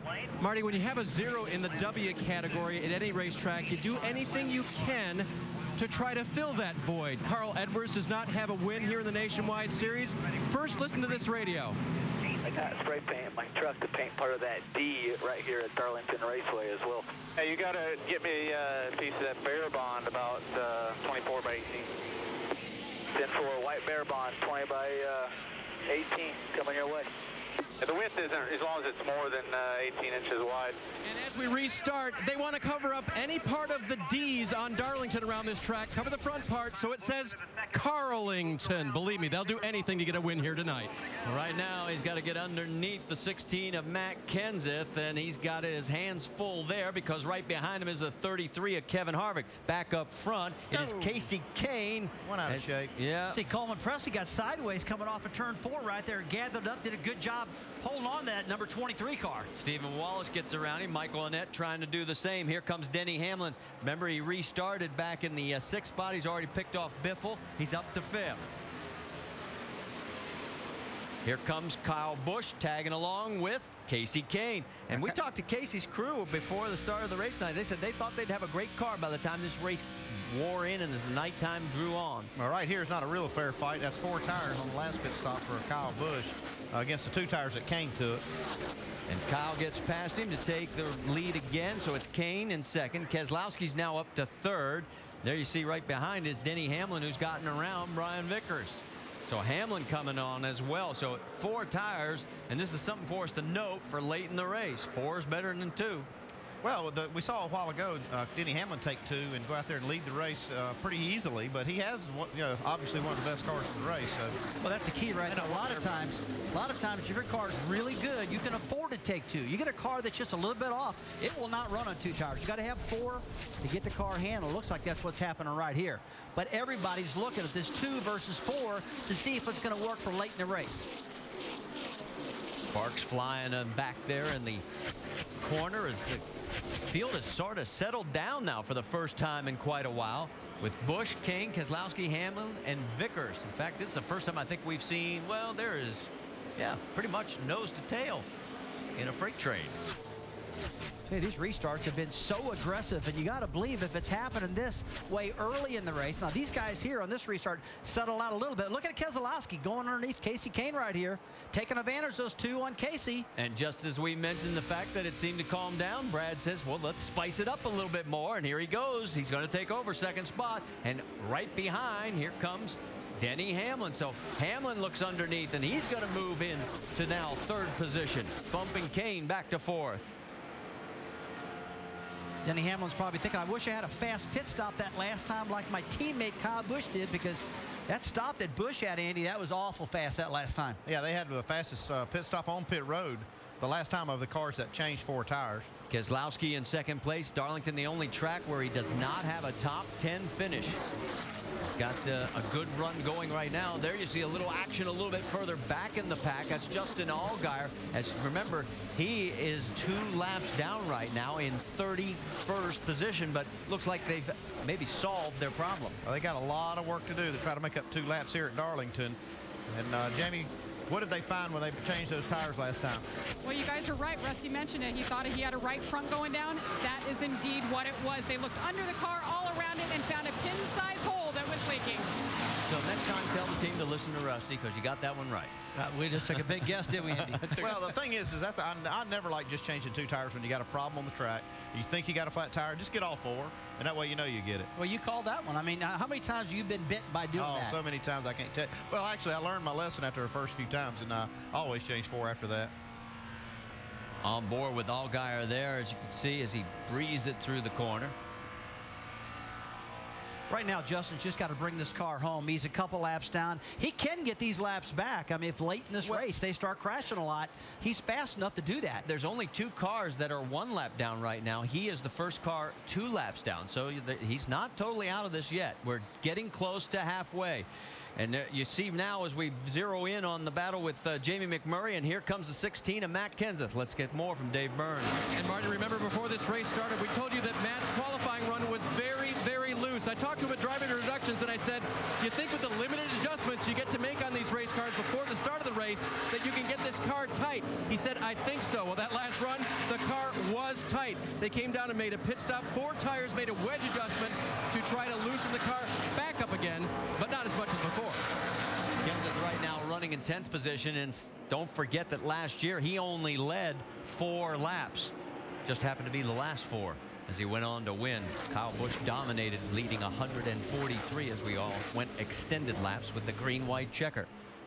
2 years in a row. Will we have another here tonight?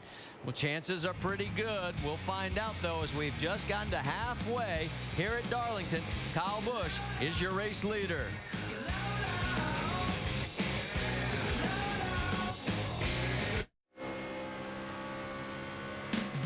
Reminder about the NBA playoffs continuing with conference semifinals on ESPN and ABC tomorrow night. On ESPN at 5 Eastern, Dwight Howard and the Magic head to Atlanta for Game 3 against Joe Johnson and the Hawks. Magic up 2 games to none there.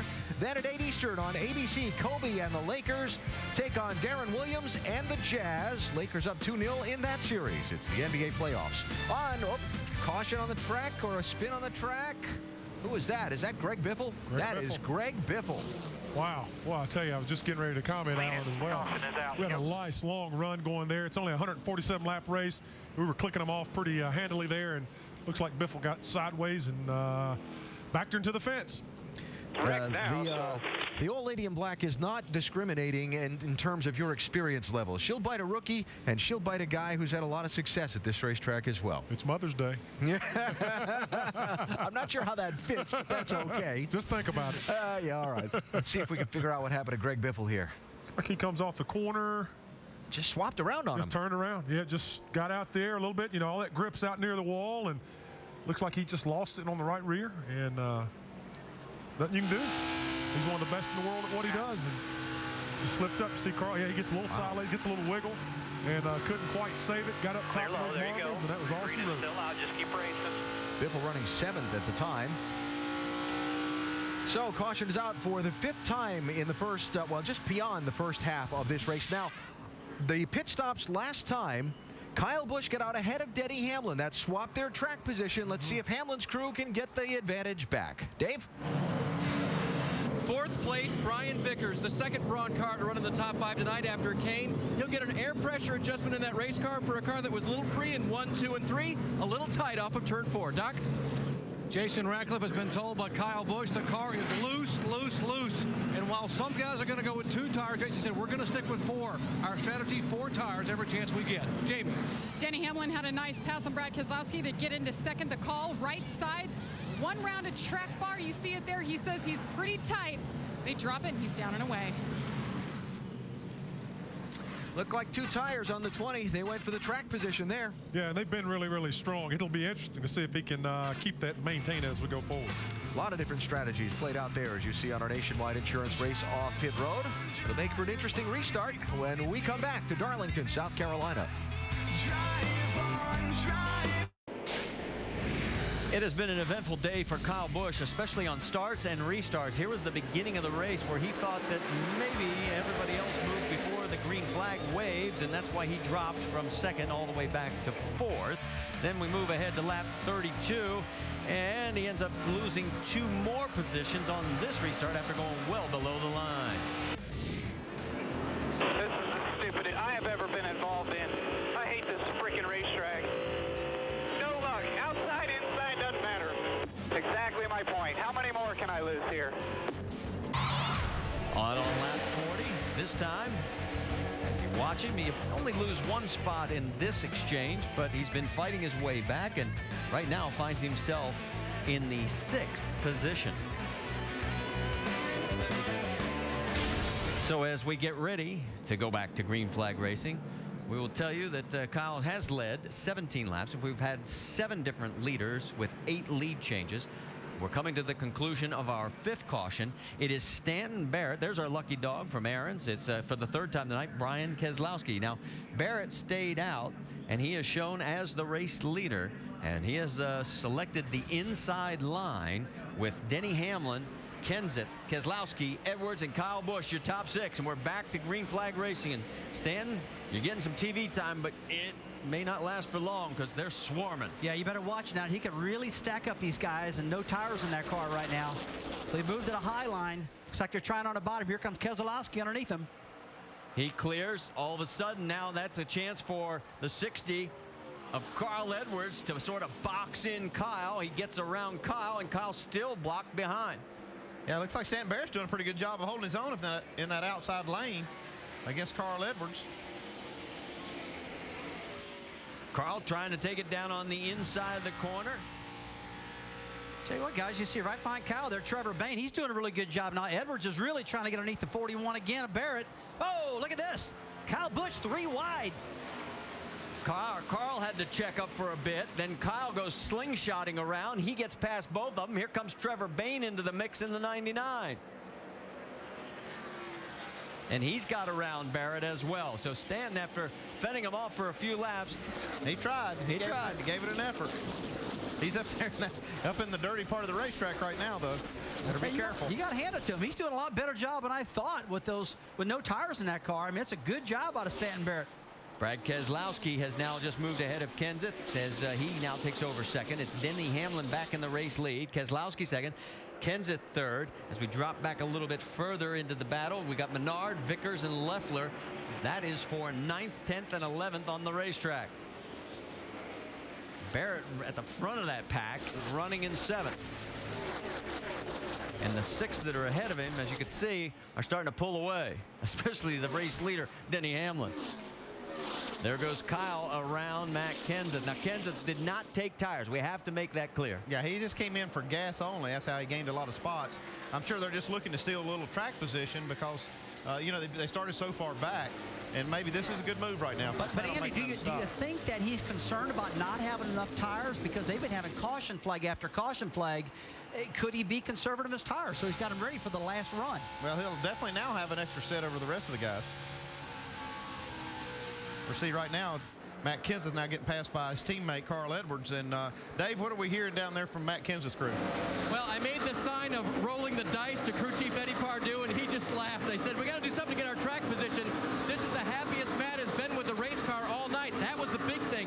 They got it too tight, so but that last run, they actually got it better. So they wanted to stay where they were balance-wise and just see what they could get and pick up track position. Can't fault him because, I mean, if he gets a quick yellow, he gets big dividends. So here he is as he's struggling right now to hang on to the 5th spot as Trevor Bayne, who is closing quickly. Remember, this is Bayne's first time here to Darlington. He's already tagged the wall. Whoa, no, and Mike Bliss, as he has now hit the wall for the 2nd time. He did it earlier today in practice, and now we have our 6th caution. And oh, this one looks hurt. We hit it hard or what? Oh, yeah. That's it for him. And that wall will wear the right side of these cars out. Look at that. Destroyed the right side of that car. Suspension, everything. Now you got to wonder, though, because of this caution flag, are they all going to stay out right now, Andy? What do you think's going to happen? Well, right now, I think they'll stay out because they just pitted. And he had fought his way up to the 16th position. As we go back and take another look at it and see exactly what happened as Darlington strikes again. Oh, he had a tire go down. Well, Saw whenever the sparks flying before he got to the corner. Yeah, I started to say, when you see sparks in the straightaway going at the corner, hang on. Hang on. You've had a mechanical failure at that point. Riding with Jason Keller right here. Wow, you see all the sparks. I went in the wall. Up top, in the wall, stay down. And the tough part is that's the fastest part of the corner. Getting down in that turn 3. You got a big run off of turn 2. You're sailing down that back straightaway. And when that right front tire blows at about 180 miles an hour, buddy, you better hold on. You can even close your eyes if you want. All right, right now we've got 24 cars on the lead lap here in our 6th caution period. Here are the cars that are either off or out. Wise, Biffle, Stenhouse, LePage, Lagasse, Quinn, Gilliland, Boyer, Cope, and Setzer. It has been a very rough night for sheet metal, especially on the right side. So stay with us. We'll come back. We'll give you the update on the Lucky Dog. We'll reset the field. We'll go back to green flag racing in Darlington.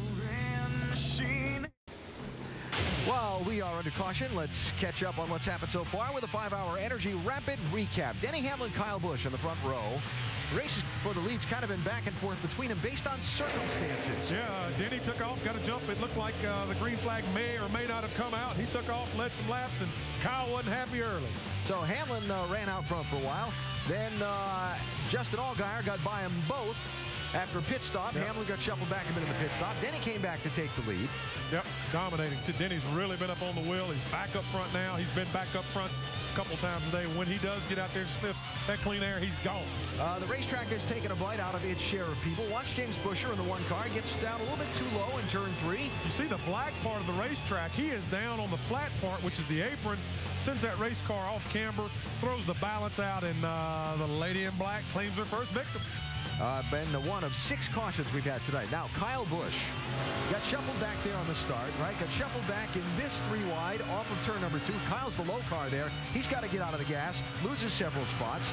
Pit crew got him the lead back, got shuffled back again by some other strategy when they went for 4 tires and others went for 2. That's Casey Kane leading after the pit strategy. Kyle goes by him. Then, be with me on this one. The last set of pit stops a minute ago, Denny Hamlin's team went for fuel only on the 20 to put him back out in front, while Kyle's 18 team went for 4 tires, and Kyle's still trying to catch back up. As well as Matt Kenseth. Both of those guys did the gas and go, try to get some track position. We'll see what happens. Now, Justin Allgaier had a tire go down earlier, made a green flag pit stop, was 2 laps down. That lucky dog. He's back on the lead lap. Great job, great hustle by Justin Allgaier and Chad Walters. Those guys have been digging to get them 2 laps back, and he has got a fast race car. Let's see if he can get it back up towards the front. Taking advantage of the rules, working the strategy, maybe he can get himself another top 5 finish. So, Hamlin with Brad Keselowski to his inside for this restart. Guys, how do you think this one's going to work? I'm going to put my money on the 20 car. I don't know about you, but he's been great on the restarts all night. Behind Keselowski, it's Kyle Busch and Carl Edwards, then Matt Kenseth, Trevor Bayne, Kevin Harvick, Brian Vickers, Paul Menard, and Jason Leffler round out your top 10, and we're back to green flag racing, ending our 6th caution at Darlington. And it is the 20 of Denny Hamlin. Staying 2 wide through 2, and it's going to cost Keselowski. You saw him get loose. Bayne gets loose as maybe a little help from the 33, and it costs Harvick as he's going to lose a couple of spots. You just don't want to get hung down on that inside in turns 1 and 2 there on that start. That's what you see happening to Keselowski. He lost 2 spots because he didn't have that preferred line. Carl Edwards has his mirrors filling up with the 18 of Kyle Busch. Let's move back to where Harvick is going side by side with Vickers again. Remember, Vickers is the youngest winner ever here. Back, I think it was 2003. He was 19 years old when he won. Well, look at McMurray trying to make it 3 wide on Paul Menard. What do you mean coming down that back straightaway? He does it. Pulls it off. And he's still below the line. Kane's on the high side. He slides back up, and everything makes okay. Left side of your screen is Carl Edwards with his duel with Kyle Busch. That's for 2nd. They're a half a second behind race leader Denny Hamlin. The action on the right side of the screen, you see Brian Scott and Stephen Walls. That's a battle for 13th. See, Carl Edwards, he's really got this 60 car, got his act back together. He was really upset the way his other car, the Cup car, was driving, said this was good, but didn't have the rhythm. He's got it now. Well, and remember, Ford has yet to win this year. Dodge, Toyota, and Chevrolet each have 3 wins, and the Fords have been shut out. Yeah, that's no fun, and these guys are really focused on trying to turn this thing around. You know, Andy, I talked to Carl today down the garage area, and I said, where are you even here? And you think your engines are down a little bit, all the Ford engines? He said, well, the top-end power is real good. I just feel like we need more torque. We need more acceleration. But it looks like at this racetrack, they can keep the engine wound up pretty good, and it won't hurt them. I found that out. This track is all about momentum, and you can bring an engine here that might be down a little bit and still run well here, and that might be what you're seeing here. Carl Edwards is doing a good job here tonight, Doc. Indeed he is, and he's being run down now by Kyle Busch in the 18 car. Now, on the previous caution flag, Andy, a lot of people were wondering why they would opt to put 4 tires on Kyle Busch when others up there in the front were taking on 2. Here's the conversation between crew chief Jason Ratcliffe and Kyle. I mean, we needed to stay out front there, but the tire wear, it just wasn't worth it. We got a long way to go yet. That's our last stop, dude, so take care of them. You don't think there'd be another one? Oh, there might be another one, but we ain't coming back. We are good by about 5 or 6 laps on gas right here. So remember, he told him we are good by 5 or 6 laps, and the new rule is for 3, possibly up to 3 green, white, checkered. They do have a little bit of a buffer, but they're going to stay green. If they own the racetrack, you could say, to the checkered flag. Yeah, but Doc, the question is, if you go 3, that's going to be more than potentially 5 or 6 laps. It could be, and but they still sounded very confident that they could make it. The thing that gets me is that they feel like the tires are going to be good enough to hold somebody off that may have tires. So felt like that's their last pit stop. That's a lot of confidence in the tires. We know the Goodyear tires are good, no doubt about that, but we saw 2 tires versus 4 tires earlier, and the 4 tires really outrun the 2 tires. You'd have to believe if he stays out and puts nothing on, that's going to be a tough call. 16th place, the battle that you see on the screen right now with the 23 of Coleman Presley. He has been consistently in that 15 to 20 range. Right behind him is Tony Raines and Stanton Barrett. And he's steady at the wheel. He's got his dad, Robert Presley, who's won here before, helping him around this racetrack, and he's staying out of trouble, doing a great job, Coleman Presley is. We said a lot of good things about Coleman last week, and we got to say it again because look at that. He's running strong. He's not hit anything. He's got a lot of distance between him and the front. Doing a great job he is. Well, check this battle out. Let's go back up towards the front. Edwards and Kyle Busch. You saw a little contact there. No harm, no foul. Well, Kyle is just eating the rear bumper of Carl Edwards up, just not giving him much a break at all. And here comes now. Yeah, that's the reason, Marty. I know you're going to that 22 car is starting to catch him, and so Kyle says, I need to go. Get a little bit impatient. He's trying to get around a big time. Well, remember, Keselowski's trying to win 3 races in a row. The last guy to do it is the guy right in front of him, Kyle Busch, back in 2008. And Carl says, I'm trying to win 1 race this year. I think right now, Kyle, from a driver's point, guys, Kyle's probably sizing him up, seeing where is the best spot to get around him. Being a little bit patient. Saw Brian Vickers there as he gets around Matt Kenseth. That is for 6th on the racetrack. And there goes Kyle, and Keselowski's following him. And it looks like it's going to take 2 positions away from Carl Edwards. So right now, Kyle Busch and Denny Hamlin running 2nd and 1st. Can Busch track down Hamlin? Or does Hamlin go on to win from pole? The NASCAR Nationwide Series at Darlington. Make sure you go to NASCAR.com for all your latest NASCAR information. Under green with 36 laps to go, and Denny Hamlin leading. Remind you about Major League Baseball on ESPN Sunday and Monday nights. Yankees Red Sox from Fenway. Need we say more? On Sunday Night Baseball, presented by Taco Bell, ESPN 8 Eastern.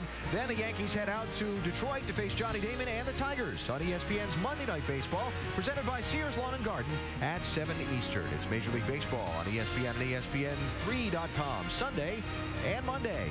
Yankees won World Series last year, right? Thank you for reminding me of that. Bestwick and Brad from the pit studio.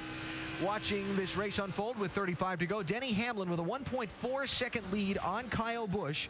Kyle clearing Carl Edwards to get to second with 42 to go, and he's almost wasted 10 laps left of the time he's got to try and track his teammate down. Brad Keselowski's third. Edwards has fallen back to fourth. Brian Vickers in fifth place is where we pick up this story. We haven't talked a whole lot about Brian tonight.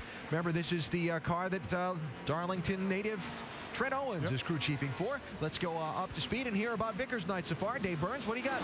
Well, the good news for Trent is that Brian Vickers has been saying better and better and better all the way through the night. Other good news for Trent this weekend, he made the Cup race as well with driver Reed Sorensen. They will start 36 tomorrow in the Southern 500. So it's been a good weekend all the way around for them. Good weekend, too, for Matt Kenseth, last year's winner, who took no tires early as an experiment on that last pit stop. They wanted a track bar adjustment as well to help them out. They've done very well here on the 16 so far tonight after starting way back in the pack. Jamie? Well, Darlington Racetrack has been pretty tame for young 19-year-old Trevor Bayne. His goal was just to come in here for his first time ever, turn as many laps in practice, and have a good qualifying position. Well, he did just that. His car has been pretty solid all night, well balanced, a little free right now, but the team is looking at their big goal, and that is to get their first top 5 of the year. Dave?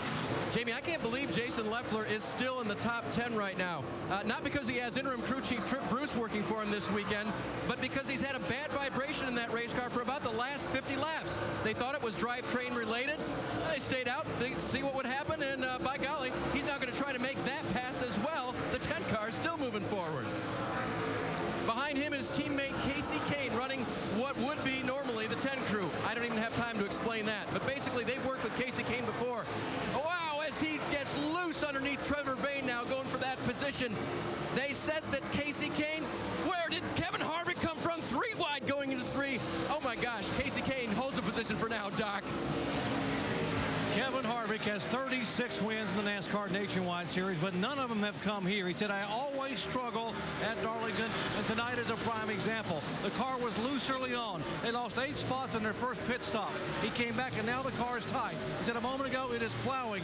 And just now on the radio, Kevin Harvick said, and I quote, have I mentioned that I hate racing at this place? Alan? Yeah, we've heard that before, Doc. May I remind you that the last 5 Darlington Nationwide Series races, the last green flag run's been less than 10 laps. Wow. But we have another caution Here we go. in these final 29. We'll see.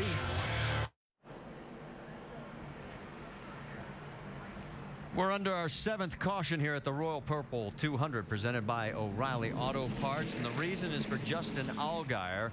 He restarted 24th after getting the lucky dog, but here's what happened. Yeah, he driven his way up to about 17th place. I think he lost the right rear, maybe right here, or some. One of the rear tires went down. Didn't hit anything. Kept it off the wall, but there is the right front. So, remember when they said they weren't going to pit again? Well, we're going to find out who stays out and who comes in, and Brad Keselowski is definitely coming in. First up, Dave Burns. With Carl Edwards running 4th, the car was way too loose. Crew Chief Drew told him that in practice, we dropped the track bar, and that tightened up the car all the way through the corner. 1.5 rounds in. Jamie? Brad Keselowski said he has been loose as heck. The call was to come in, tear off the front right sides there. Let's see if they go around to the left side, and they do. It's 4 tires for Brad Keselowski here on what should be his final pit stop. We can tell you that the 20 and the 18 of Hamlin and Busch stayed out on the racetrack, so Ratcliffe stayed true to his word, saying he would not bring it back into pit road. Here's the Nationwide Insurance race off pit road. Casey Kane took no tires, picks up 4 spots. Michael Annett gains 7. Keselowski loses 7. Now, that's just the race off pit road. And here's the call. As you can see, Ratcliffe looking, and oh, I think he's a bit surprised that many people came. We'll find out what it all means when we come back. All right, back here at Darlington, 4 cars did not pit. Denny Hamlin, Kyle Busch, Jason Leffler, and Stanton Barrett. And it's an interesting conversation listening to the 18 radio. We're done and lost the race. Great. All right. Sounds good to me. Just how Darlington always seems to go for me. No surprise. Dude, what? Were you past the line when I told you to pit? Then he freaked me out by staying out. Okay, I knew he was staying out. All right, let's quickly get over the Craftsman Tech Garage. Marty, one of the things that drivers can change in the car, they've got brake blower fans as well as the bead blowers. What they can do is manipulate the switches inside the car. For instance, if you're loose, you can turn that right front brake blower fan off, increasing the air pressure and tighten the car up. Those are some of the adjustments these guys could make right here at the end. All right, the 28 of Kenny Wallace gets the free pass. That means that he's 24th and the last car on the lead lap. We said it already. Top 4 did not pit. Let's watch what happens as we go back to green flag racing. And again, a great restart for Denny Hamlin.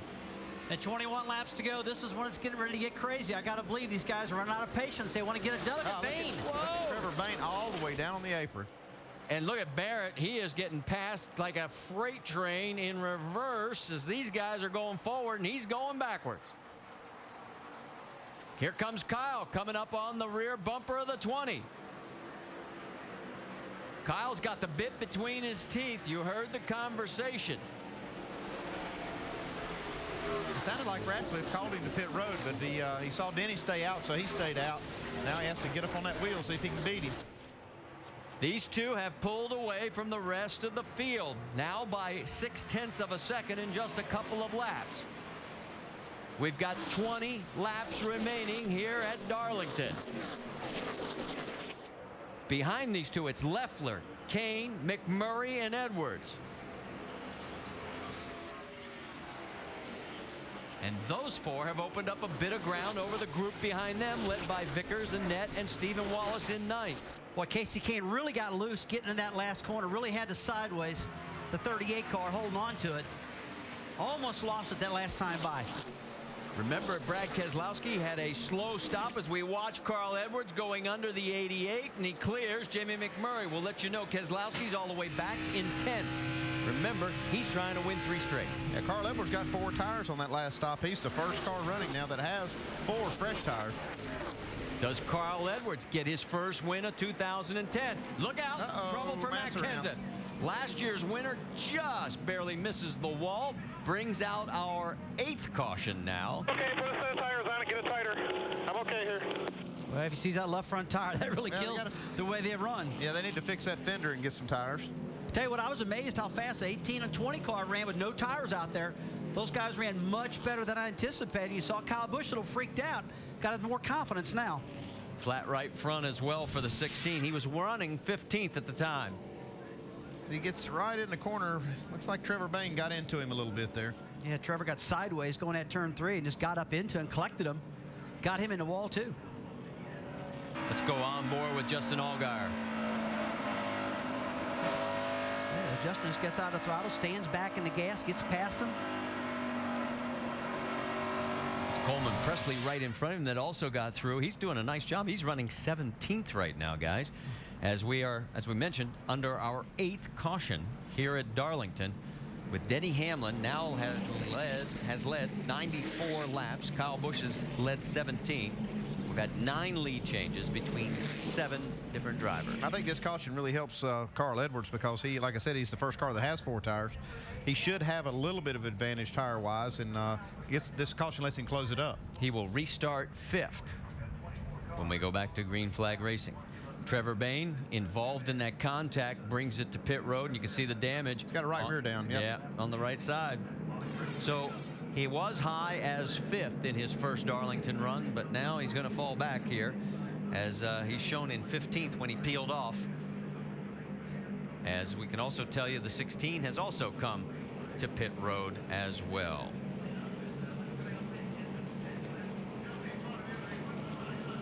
While all this is going on, let's find out what's going on with Denny Hamlin's crew. Jamie?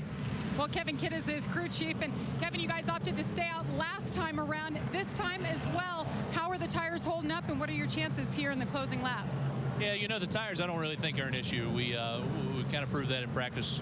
We kind of anticipated this, so I think it's working out in our favor. You know, I really just hope that we can keep our track position and make it to the end of the race clean, and I think we got a good shot at it. It's been a long day for a guy with a knee that had surgery just a month ago. How's he holding up today? It's not really been an issue. A lot of people in the media make a big deal out of that, but he's been hanging in there strong, hasn't complained about it at all, and as far as I'm concerned, it's the same old healthy Denny Hamlin we've always known. Well, Doc, it's hard to believe, but this guy right here, never been to victory lane as a crew chief. And he will probably go there tonight if they can hang on. Let's talk to Jason Ratcliffe a second. Jason, we heard a little bit of communications. You and your driver trying to talk about pitting, and he stayed. You wanted him to come. Well, it's tough because, I mean, obviously earlier tonight when we got the track position, our car was a lot better, and I think you see that with everybody. And he was just feared losing his track position, those guys behind us not pitting. So he did what he thought he needed to do. You know, it's a tough call. I should have told him that I thought the 20 was going to stay, but the rest of them were going to come. But you know, no big deal. He'll go out there and give it all he's got. Right now, the 20's a little bit better than us, but we got a few laps to go. We'll see what we can do. All right, his driver, Kyle Busch, up on the wheel. He thought he might have lost the race. We'll see if he can get it back by driving it to victory lane. But let's go back for a second, because remember, on the radio, we heard him say, hey, we're not going to come in anymore. We're going to stay out. Yeah, crew chief always has the right to change his mind. Well, I will tell you one thing right now. This restart's going to be cool because the 18 car, he's been strong all year long. Kyle Busch has. We saw Denny Hamlin strong all year long. And this is going to be the restart of his life. All right, I got to get the ticket to the race in here before we go back to Green Flag Racing. As you can see, we're going to Dover on next week, and then on to Charlotte, Nashville, Kentucky, and the first time at Road America all the way through to July 24th at O'Reilly Raceway Park. Just log on to NASCAR.com/tickets. So as we come to the green, we will have 14 laps to go. The lights are out on the pace car. And Rusty, you mentioned it, this could be critical at this stage. Both these guys are fantastic on restarts. We've seen this all year long. I'm really watching this one. So we are now at the bottom of the hour, and you're tuned in at a great time. It is Denny Hamlin side by side with his teammate Kyle Busch. Leffler, Kane, Edwards, and McMurray, your top 6. We'll go back to Green Flag Racing here at Darlington with 25 cars on the lead lap and only 14 laps remaining tonight. And again, boy, what great restarts the 20 has had. No, man, that was key right there. The 20 just got in front of that 18 barely. And if Kyle could have got underneath him and took his line, he might have got the lead right then. Down the backstretch, the two of them pull away. There's the 10 of Jason Leffler alongside his teammate Casey Kane. And here comes Carl Edwards with the 4 tires. Yeah, the 60 Carl Edwards now got those fresh tires. He's going to try to squeeze by Leffler. Well, Kane gets ahead of Leffler, and now he's got to deal with Carl Edwards. Up front, there they go. The two of them in lockstep. Hamlin right in front of Kyle Busch. Kane trying to reel those two in. They said their car would get better as the night got deeper, and it has. Here comes Kyle taking a peek underneath, but he's nowhere near close enough. For Denny Hamlin, his last win was Kansas. Oh, no. Keep her coming. Keep her coming. Kenseth into the wall even harder this time. Yeah, that'll end his night right there. And our 9th caution of the event. The record, if you're wondering, is 10, 3 times, including last year. So the man who won this race last year, I think it's safe to say he is definitely not going to finish it tonight. Now the lady claims him tonight for sure. Man. She giveth, she taketh away. Brian Scott also got some damage here. Let's go back and see if this damage was all part of this damage on the 16. It's right here, Stanton Barrett racing Paul Menard. Scott comes around. Brian Scott just goes around. His car's nowhere to go, and Matt just gets forced down to that inside wall. That was Tony Raines that took evasive action, and it forced Kenseth right into the wall. Another view. Yeah, you can see right now he's just a victim. You see the 11 car spins, gets in the wall. Everybody starts taking evasive action, gets down low, and Kenseth just can't hold on to it. And it's just been a bad night. And that's Darlington, man. It just happens. Yeah. And it happens late in the race. We got 11 laps to go. You got to believe these drivers are all jacked up going, hey, I got another caution. I get another chance to get another spot, and I'm going to try to get it. There's just no give and take right now. It's all take. All right, by the time we go back to green flag racing, we'll be within 10 laps or less. Take one more look at it as we head to commercial here at Darlington. Don't go anywhere because this is still not over.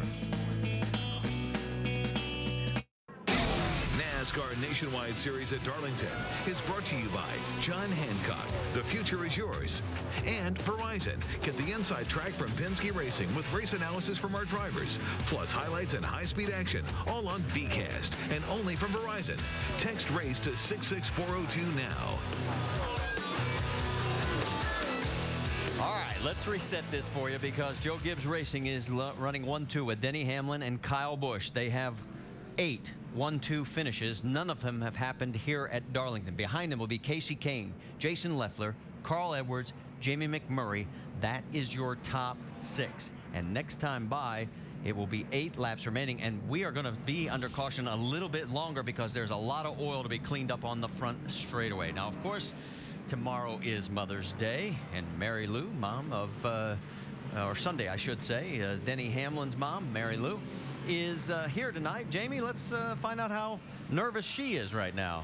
Well, she's been looking a little bit nervous, but I understand you used to cross your fingers, but you no longer do it. So what are you doing to wish luck here till the end? I don't have any special things that I do now, just get a little bit nervous, but hopefully if they can make this win, it'll give the motivation to the 20 team and give Denny motivation for tomorrow. You've been there for your son through this surgery and everything he's been through, and you know how long this day has been. How is he holding up just before he got in the car? Actually, I think it's he's gotten a little bit tired, but I think this would give him the push that he needed for tomorrow. I think the adrenaline's taken over. Good luck to you and happy Mother's Day. Yeah. Marty? That's great, Jamie. As we again wish all the mothers a happy Mother's Day tomorrow or Sunday. I keep saying tomorrow. I feel like it is Saturday, and I keep forgetting it's a Friday night under the lights in Darlington. Let's talk about what's going to happen here. We got Denny Hamlin, Kyle Busch, and right behind him, Casey Kane. His car has gotten better. Does he have enough? Yeah, I'm just surprised that these top 3 cars didn't make pit stops on that, or didn't take tires that last time they had an opportunity, and they've really been strong. Looks like they've got enough car and tire to win this thing, the cars up front. Well, I got to believe right now that the 18 car, he's not going to make the same mistake next time. I mean, right now, you got to believe that this restart, in my opinion, is going to be the key. If these cars are so equally matched, Doc, if this 18 car can clear the 20 car of Denny Hamlin, I'm talking about Kyle Busch, this could be the race win right there. Absolutely. You know how good Kyle Busch is on those restarts you said a moment ago, Rusty. Now let's talk about an internal battle going on between the 2 Z-Line design cars of the Joe Gibbs Racing of Kyle Busch and Joey Logano. The CEO of Z-Line, Jim Sexton, is sitting on top of Kyle Busch's box. His wife, Monica, sitting on top of the Denny Hamlin box. The deal is this. The car that finishes in front of the other gets a $10,000 check given to a charity. If Kyle Busch were to win, it goes for Racing for Kids, a charity founded in Detroit that gives health care to needy children. If Denny Hamlin were to win, the money goes to Operation Helmet, a nonpartisan organization out of Montgomery, Texas, that provides helmet upgrades for troops in Afghanistan and Iraq. Now, that's Jim Sexton right there. He just told me a moment ago he has been so impressed with Denny Hamlin and Kyle Busch that no matter who wins, that they're going to give a check to both charities. His wife, Monica, is sitting down on the 20 box. Or there's Monica standing behind Denny Hamlin's pits. She was pulling for the 20. Jim was pulling for the 18. And both of them talked a moment ago and decided, you know what? It's been such a good night. We're going to give the money to both charities. Marty? Great story, Doc. Thanks for the update and a great gesture on both their parts. And, boy, nice feeling. Yeah, and Joe Gibbs Racing, lucky to have sponsors like that. All right, Dave Burns is caught up with Matt Kenseth at the Infield Care Center. Yeah, Marty, he took a big hit on the wall there, and Matt, obviously the 11, the issue there, but sum up your night as well, and how are you feeling right now? Frustrated. It was tough. You know, I want to thank UPines.com for sponsoring us for these 2 races, and I love working with Eddie and them guys. And we were pretty good at certain times tonight, but we were really bad on short runs and restarts. My car would be real loose and didn't have a lot of rear grip. And on the restart before that, I got racing Paul and that, and then the 99 got in there and got into me a little bit and spun me out. And then coming from behind there, I saw the wreck and I turned down to miss it, and at 34 turned down pretty hard to miss it and kind of got me in the right front tire, and I just couldn't hold on to it. All right, last year's winner out tonight. Marty? And you can see the net result on the right side of your screen as we get ready for green flag racing. The cleanup crew on the front straightaway there has gotten all that oil taken care of. We're waiting to see if the lights go out. It's 1 to go. This time by, we're being told by NASCAR. So now let's reset this for you because we now have 6 laps. It'll be a 5-lap shootout. You're seeing Brian Keselowski for the 4th time tonight. I think it's 4 he's got tonight. He's the lucky dog, so he becomes our 25th car back on the lead lap. And let's reset it for you as you've got Denny Hamlin and Kyle Busch. Now, the leader with 10 laps to go has won all but 3 of the last 30 races here. One of them, though, was last year. I can't get turned under him and keep my momentum down the front straightaway. It bogs down. So he beats me down the front, and then he is motoring through 1 and 2 with clean air. I can't pass him because it's dirty air. I can't do anything back here. If I go low, I got to pinch it so bad that I kill my exit in 2 and kill the whole corner in 3 and 4. It just ain't gonna happen. And we welcome those folks who are watching the Cleveland blowout in the NBA action. We have it'll be 5 laps to go next time by as we're getting ready for a restart here at Darlington Raceway. It has been an eventful evening, 9 cautions, a lot of damage tonight, especially on the right side. Yeah, you listen to Kyle Busch right there. You'd think he was beat by listening to that radio, but I'll guarantee you he'll be up on that wheel right now when this green flag comes out. 11 cars are either off or out of this race right now. Pace car pulls down as we head for the restart. It's Hamlin and Busch. Watch the 20 car. He has been deadly on the restarts. He has been first to the stripe every single time tonight. He started on pole. He's there again. And we're back to green flag racing. And you heard Kyle. A lot better start, though. Yeah, it's better, but will it be enough? That's a lot better start. Look at this right here. Casey Kane goes under Leffler. Looks like Leffler had a problem. Leffler slowed, and for the first time tonight, Kyle Busch may have been able to beat not. Here comes Jamie McMurray. McMurray's going to go inside. Down into turn 3. He's going to have to lift. Kyle's got the preferred line, so there's your top 3. Coming to 5 laps to go. McMurray had a good shot coming off at turn 2 right there to get it done. 4 laps remaining here at the 1.36 mile Darlington Raceway. Denny Hamlin looking to win, maybe do the double. He'll be in the Cup race tomorrow. Got a car in the wall on the back straightaway. It's the 11 of Brian Scott. So far, there is no caution. We're getting word, NASCAR saying track is clear. Keep going, fellas. 3 laps to go here at Darlington. And Hamlin's opening up a bigger gap. And it's just what he needed, this clean air to get out in front of Kyle Busch because he was the guy who's going to get him. And McMurray is holding on pretty good, too. Now we're down to a couple laps to go. Look at this 3-wide battle. Right here, Justin Allgaier. And the He's 98. on the flat. Oh, no. Menard, he's going to have to. It comes up, and no, hang on. He's into the wall again. Still green. Hang on. Hold your line. Hold your line. Hold. The 23 of Coleman Presley has some contact with Trevor Bayne. Still green. 2 laps remaining. White flag next time by. Those guys have calmed down. Here comes Denny Hamlin with Kyle Busch now about a half a second behind. It's a 2-car race. There's Carl Edwards alongside the 10 of Jason Leffler. That's a battle for 5th. Flag, 1 to go. 1 to go as the white flag is out here at Darlington. And there's nothing that Kyle Busch can do with the 20 of Denny Hamlin right now. But behind him, they are all over each other. I mean, they're wrecking, but they're just not wrecking. I mean, they are tight back there. 24 cars on the lead lap, but right now the eyes are focused on Denny Hamlin, looking for his 10th Nationwide Series victory in 121 starts. Coming down for the checkered flag. He's going to do it. And right behind him, his teammate, Kyle Busch. So for the 9th time, Joe Gibbs Racing goes 1-2. Look at this action further back. You can see the guys coming across the line. Annette Wallace, Mike Wallace, 13th. 14th for Stanton Barrett. What a great run for Barrett. Best run he has had in a long time. But the congratulations. Nice job. Congratulations on your first win with us, man. And the first win they're referring to is that man right there that you saw on the box, crew chief Kevin Kidd. Yeah, it feels good to get that first win under your belt.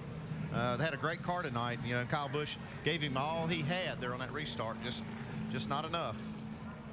Doc, let's talk to that winning crew chief. Well, Kevin Kidd, congratulations. Win number 1, and it comes with the granddaddy here at Darlington. Couldn't think of a better place to do it. I love this place. I've always loved coming here, and have Denny Hamlin and to be able to do this for Z-Line and Joe Gibbs Driven Racing Oil and all of our great sponsors, Toyota, it's just fantastic. I am real thrilled to be in Victory Lane. What were you thinking? Your teammate Kyle Busch almost jumped you on that final restart. Sorry about that. Kyle was our competition, and at the end of the race, really, he was the guy we were racing, and he made, gave it all he could. Fortunately, I thought we had enough to pull it off and, get to Victory Lane.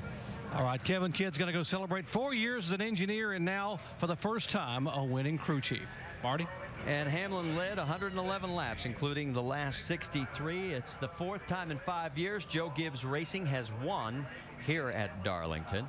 And for the team, it's their 46th Nationwide Series victory and the 4th of the season for Toyota and 4th of the team. That's most of all teams. Dave, you've caught up with Kyle. Yeah, I finished second, and I don't know if that's good based on what happened tonight, because it was very eventful, or bad based on the fact that you didn't win, Kyle. You don't get out front after the last pit stop, you're stuck. That's it. I mean, we were stuck. You couldn't pass. Denny was good, don't get me wrong. I mean, he had a very fast race car, as well as we did, but you just can't pass at this racetrack. It's so aero-sensitive, you get stuck behind people, and we saw it last year with Mark Martin. He came with the lead off pit road on the last pit stop in the Cup race, led the last 40, 50, whatever laps it was, and tomorrow night's going to be fun. And it looked like even some of the guys with fresh tires, because you didn't have any at the end, weren't able to pass either. Perfect example. Yeah. Thanks for proving my point. Well, just trying to see if next time you might not even do the same thing again, because it didn't matter. Yeah, it's just you fight for track position here. I mean, that's all you can do. You can just try to stay out front. I mean, Denny went 80-something laps on his left side tires, there at the end of the race, and just kind of shows that tires don't mean a whole lot, but track position does. All right. Kyle fought hard. Finished second here, guys. And he's going to start 39th tomorrow in the Cup race, so he's really going to have his work cut out for him there. The man who's going to start 8th tomorrow in the Cup race, maybe looking to do the double, is right there in Hellman's victory circle. And let's talk to him, Jamie. He's thinking about things awfully red. It has been a long day. Denny Hamlin brings home the 20 team for the first time since California last year with Joey Logano. Can't jump on the car as easy. You see him wincing in pain. Denny, before this race, you said how exhausted you were from this long day. 13 and a half hours now, and you still prevail. Where'd you get the extra oomph? Great race car.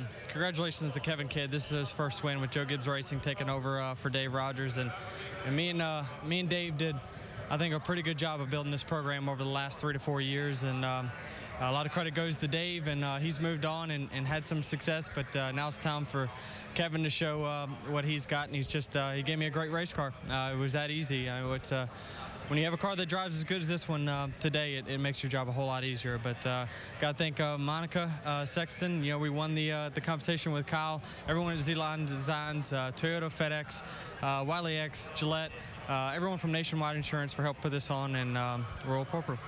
I believe that's $35,000 that will go to Operation Helmet. Explain real quickly what that is and what it's doing for the troops. Yeah, what we're doing is, giving aftermarket padding for the helmets. The stock stuff is pretty hard and pretty tough on the guys out there, and we want to make their job as easy as possible. So donate all that stuff for free, and it was just a great day. Got to thank Joe Gibbs Oil as well. They help us with a lot of stuff, in a lot of races they sponsor me in. Believe it or not, I got your mom to talk on camera. Mary Lou, what does it mean for you to have her here on Mother's Day weekend in Victory Lane? It's special, that's for sure. I don't consider myself a very good nationwide driver, and to get a win like this on Mother's Day, she's my #1 fan. She's always at every souvenir hauler. She's a big Twitter fanatic like I am, so everyone can keep up with what I'm doing through her or myself, and she's just having so much fun. My parents sacrificed a lot when I was growing up, and they didn't get to take vacations or buy any nice cars because they were busy building me good race cars, and now they get to live the life that they should. Congratulations. Denny Hamlin wins for the 3rd time from the pole here at Darlington. Marty? Great night, and you can see the pain that he's in. And the question will be is just how much that'll affect him tomorrow when they're going 500 miles here, as it's going to be a long day. Our aerial coverage tonight has been brought to you by DirecTV. To get the most sports in HD, call 1-800-DirecTV. And thank you, guys. We enjoyed the view. Let's check the points now, because Brad Keselowski will remain the points leader despite finishing 7th. He had his streak snapped at 2 in a row. Kyle Busch is 2nd. Remember, Kyle's not going to be running the entire series. And Kevin Harvick has a decision coming up at Charlotte whether he will continue to run the series.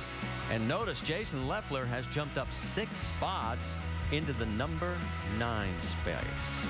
So good move for Jason Leffler as he comes home in 5th with his best finish of the year. Let's check in with Dave. With 3rd place finisher Jamie McMurray. And Marty, I don't know if we could have been any more happy with what we saw in the final restart, but I heard you say on the radio afterwards, Jamie, you're not sure you did a great enough job for your team tonight. Well, I didn't feel like our car was, we just weren't very fast tonight. We had like a 10th place car, and really the only time I could pass guys was on the restarts. And man, the hole just kind of opened up for me. The 10 car was right in front of me, and I don't know why, but he moved to the bottom, and it opened the top up, and I just got a great run through 1 and 2. And when I saw Denny and Kyle side by side, I really hoped they were going to race a little harder and lose their momentum, because it's so easy to get 2 for 1 down the backstretch here. But our Hellman's Mayonnaise car just wasn't quite good enough. But the guys, they have a really good pit crew here, and they make really good pit decisions. And we took an average car and got a good finish out of it. Do you feel like they're getting to know you, though, that as the weeks progress here, and we're counting down the number of times you're running it this year, but are they getting to know you and maybe giving you better cars each week? Well, I just, you just kind of get to know each other, and our biggest problem right now is that when we're unloading, well, I shouldn't say we're not good enough. Today we unloaded and we ran 10 laps and we cut a right front tire down, and we tried to adjust on our car the whole time with a different right front tire on it, and we really didn't learn anything. We put it back kind of the way we unloaded. So hopefully when we get to Dover next week, they told me they have a great car, and it's one of my favorite racetracks, so hopefully I have a good run for them. We'll look for Jamie again next week to be in the top 5 again. Jerry Punch? And Casey Keenan, I'm just laughing. They rolled your car by, Casey, and there wasn't a spot on the right side that wasn't wrinkled up or scratched. You would never believe that car finished 4th. Great night for you. Yeah, it was a good night. I did that in qualifying and stayed off the wall there in the race, but Leffler ran great. He ran out of gas, so he cranked it left. I had to, avoid him, and McMurray made out pretty good there, but it was still a good night for our great Clips Toyota. Team did a good job. We just needed a little more to run with those 2 guys out front. What can you glean from a nationwide race? I know the cars are totally different. That'll help you, tomorrow when you start 10th in the Cup car. It's, the line maybe of the racetrack and where the rubber goes and where there's grip throughout the race as the sun goes down. Maybe stuff like that. But that's probably about it. There's not a ton that you can do.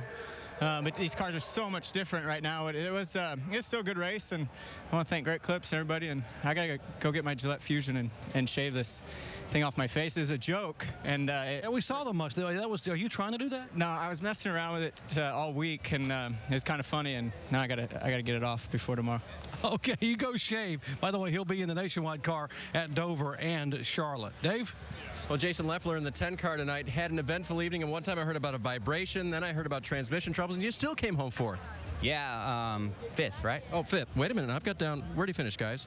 5th. That's right. I'm sorry. You corrected me. But you know what? We were just talking to Jamie, and he said you pulled down there in the end. Was that the transmission again? No. We were out of fuel. I mean, we cut it that close on fuel, and it just burped that time. There was really no problem with the transmission other than the boot was holding it up from 2nd to 3rd, and I kept missing. And I think that caused a vibration. I'm sure I broke a valve spring or something, but all in all, it's a great run for us. We needed this as our first really competitive run of the year. I got to thank Trip Bruce for coming in here and kind of straightening things out, and all the guys at Braun for just pulling together this week. And we got a great group here, and thank ABF for coming on board, Toyota, all their support, and look forward to the rest of the season. This kind of validates that move that was made. I know Trip's only interim, they say right now, but to switch things up like that, it had to be sort of nerve-wracking for you as a driver, but then to get to change, good stuff, huh? Yeah, I mean, we had such a good season last year, and it's all there. We just had to get back to that basic setup and use our information that our teammates have, and we did that today and tuned on it from there, and it's just really helped. I mean, it just, the results, they showed. So look forward to Dover, Charlotte, and all the other races we're going to. Jason adding to the strong night for Braun Racing. Marty? All right, thank you, David. As we come back topside, we'll get some final thoughts. let's talk a little bit first about what we saw tonight. I mean, really, the Gibbs cars were dominant.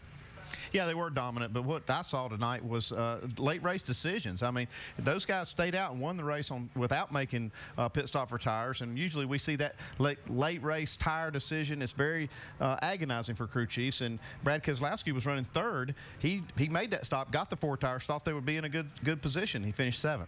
I got to say, a lot of guys, what they saw tonight with the 18 car of Kyle Busch and the 20 car of Denny Hamlin, not taking any tires whatsoever. Everybody's been watching this tonight. They've learned a lot for tomorrow night's race right here at Darlington Speedway, because I would have thought those no tires would not have been the right decision. I thought the 2 or 4 would have overhauled them, and it didn't happen. Well, and I got to admit, when we saw earlier in the race, when we had the one car that stayed out with no tires, and they didn't have the car underneath them that Gibbs Racing Machines had. So maybe that was the little bit of deception there. But boy, they certainly did look powerful. Yeah, and you look at Denny Hamlin. He had 80 laps or something. He said on the left side tires, and no right sides on that last stop, and able to just drive away from. I tell you what, another thing I saw also, Andy, was Jason Leffler. Really impressed what he did. He's been down on his luck a little bit, and to get a top 5, that's a good booster for a race team. Real proud of what he done tonight. Another thing, Coleman Presley. Real impressed how he run tonight also. Yep, another good run out of Coleman.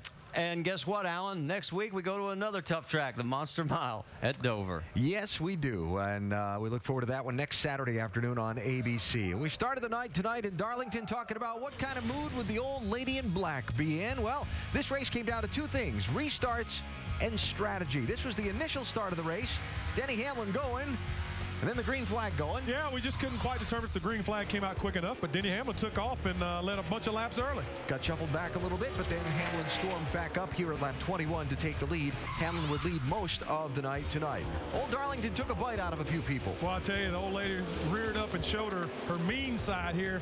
See, Busher goes off in the corner, gets on the apron, gets off camera in that race car, backs it in the fence. You see Scott Lagacy there, and Arpin had nowhere to go. All those guys got torn up pretty bad in that wreck. 6 cars involved in that wreck. Adventurous night for Kyle Busch. Got shuffled back by some pit strategy. Here got shuffled back by 3 wide, racing off turn 2. That doesn't work well, Darlington. Just Allgaier threads the needle. Kyle didn't want to be stuck down there. I think he thought Allgaier would lift. Allgaier stays in the throttle, and Kyle had to back out. This, believe it or not, was the winning pass of the race. Just past halfway, Denny Hamlin's team goes for just 2 tires on their pit stop, gets them off pit road ahead of Kyle Busch and ahead of everybody else. Denny led the rest of the way. Then the decision not to pit here late in the race when some of the others like Brad Keselowski, who had been contending, did. Keselowski, Edwards, Vickers there on pit road. They wouldn't get back up to contending positions, as Andy Petrie talked about a minute ago. Matt Kenseth, last year's winner, had a tough night. Matt on the final pit stop did not take anything, and what happened, didn't take any tires, took fuel, gets in the corner, Trevor Bayne. Trevor spins, gets into Matt, knocks him up into the fence, and Matt bounced back, but he would have another one coming up. One of several late restarts that Denny Hamlin had to find a way to get away from Kyle Busch on. Here's the incident that ended Kenseth's day. Yeah, Brian Scott gets turned sideways. He goes down. Tony Raines gets into Matt, hits him in his left front tire, and sends Matt to the inside wall. That was all she wrote for Matt Kenseth. And he will wind up finishing well down in the field in 30th position. So, the final restarts. Denny Hamlin had the outside lane. He has the choice to pick which lane he wants to restart in. This is the final one. Kyle Busch almost made it stick. Kyle did the best job he could at forcing Denny as high as he could. He was trying to just get an inch in front of him so he could clear him and drift up. Denny Hamlin had a smoking hot rod and just took it home. So Denny Hamlin leads on this night tonight 111 of the 147 laps and picks up his 3rd Darlington NASCAR Nationwide Series win. Tomorrow, the NASCAR Sprint Cup Series runs the Southern 500. NASCAR Now has your pre-race coverage for you starting at 10 a.m. Eastern Time here on ESPN2. And we'll wrap up the weekend of racing on the NASCAR Now Monday Roundtable at 5 Eastern, also ESPN2. Then next Saturday, it is the aforementioned Monster Mile in Dover, Delaware. Ladies in black, Monster Miles, man, what are we doing? Got some tracks with character. Next Saturday on ABC, that is at 2 Eastern Time next weekend. So the championship continues to be led by Brad Keselowski, not by much over Kyle Busch, as we showed you earlier. Tonight it was the Joe Gibbs Racing teammates of Hamlin and Busch who dominated this one. The lady in black in Darlington took her swipe and took a bite out of a few competitors, but in the end, Hamlin was able to hang on, outrun Busch over those several restarts, and score the victory here in Darlington. We'll talk to you next week from Dover. Good night. Move out of the way.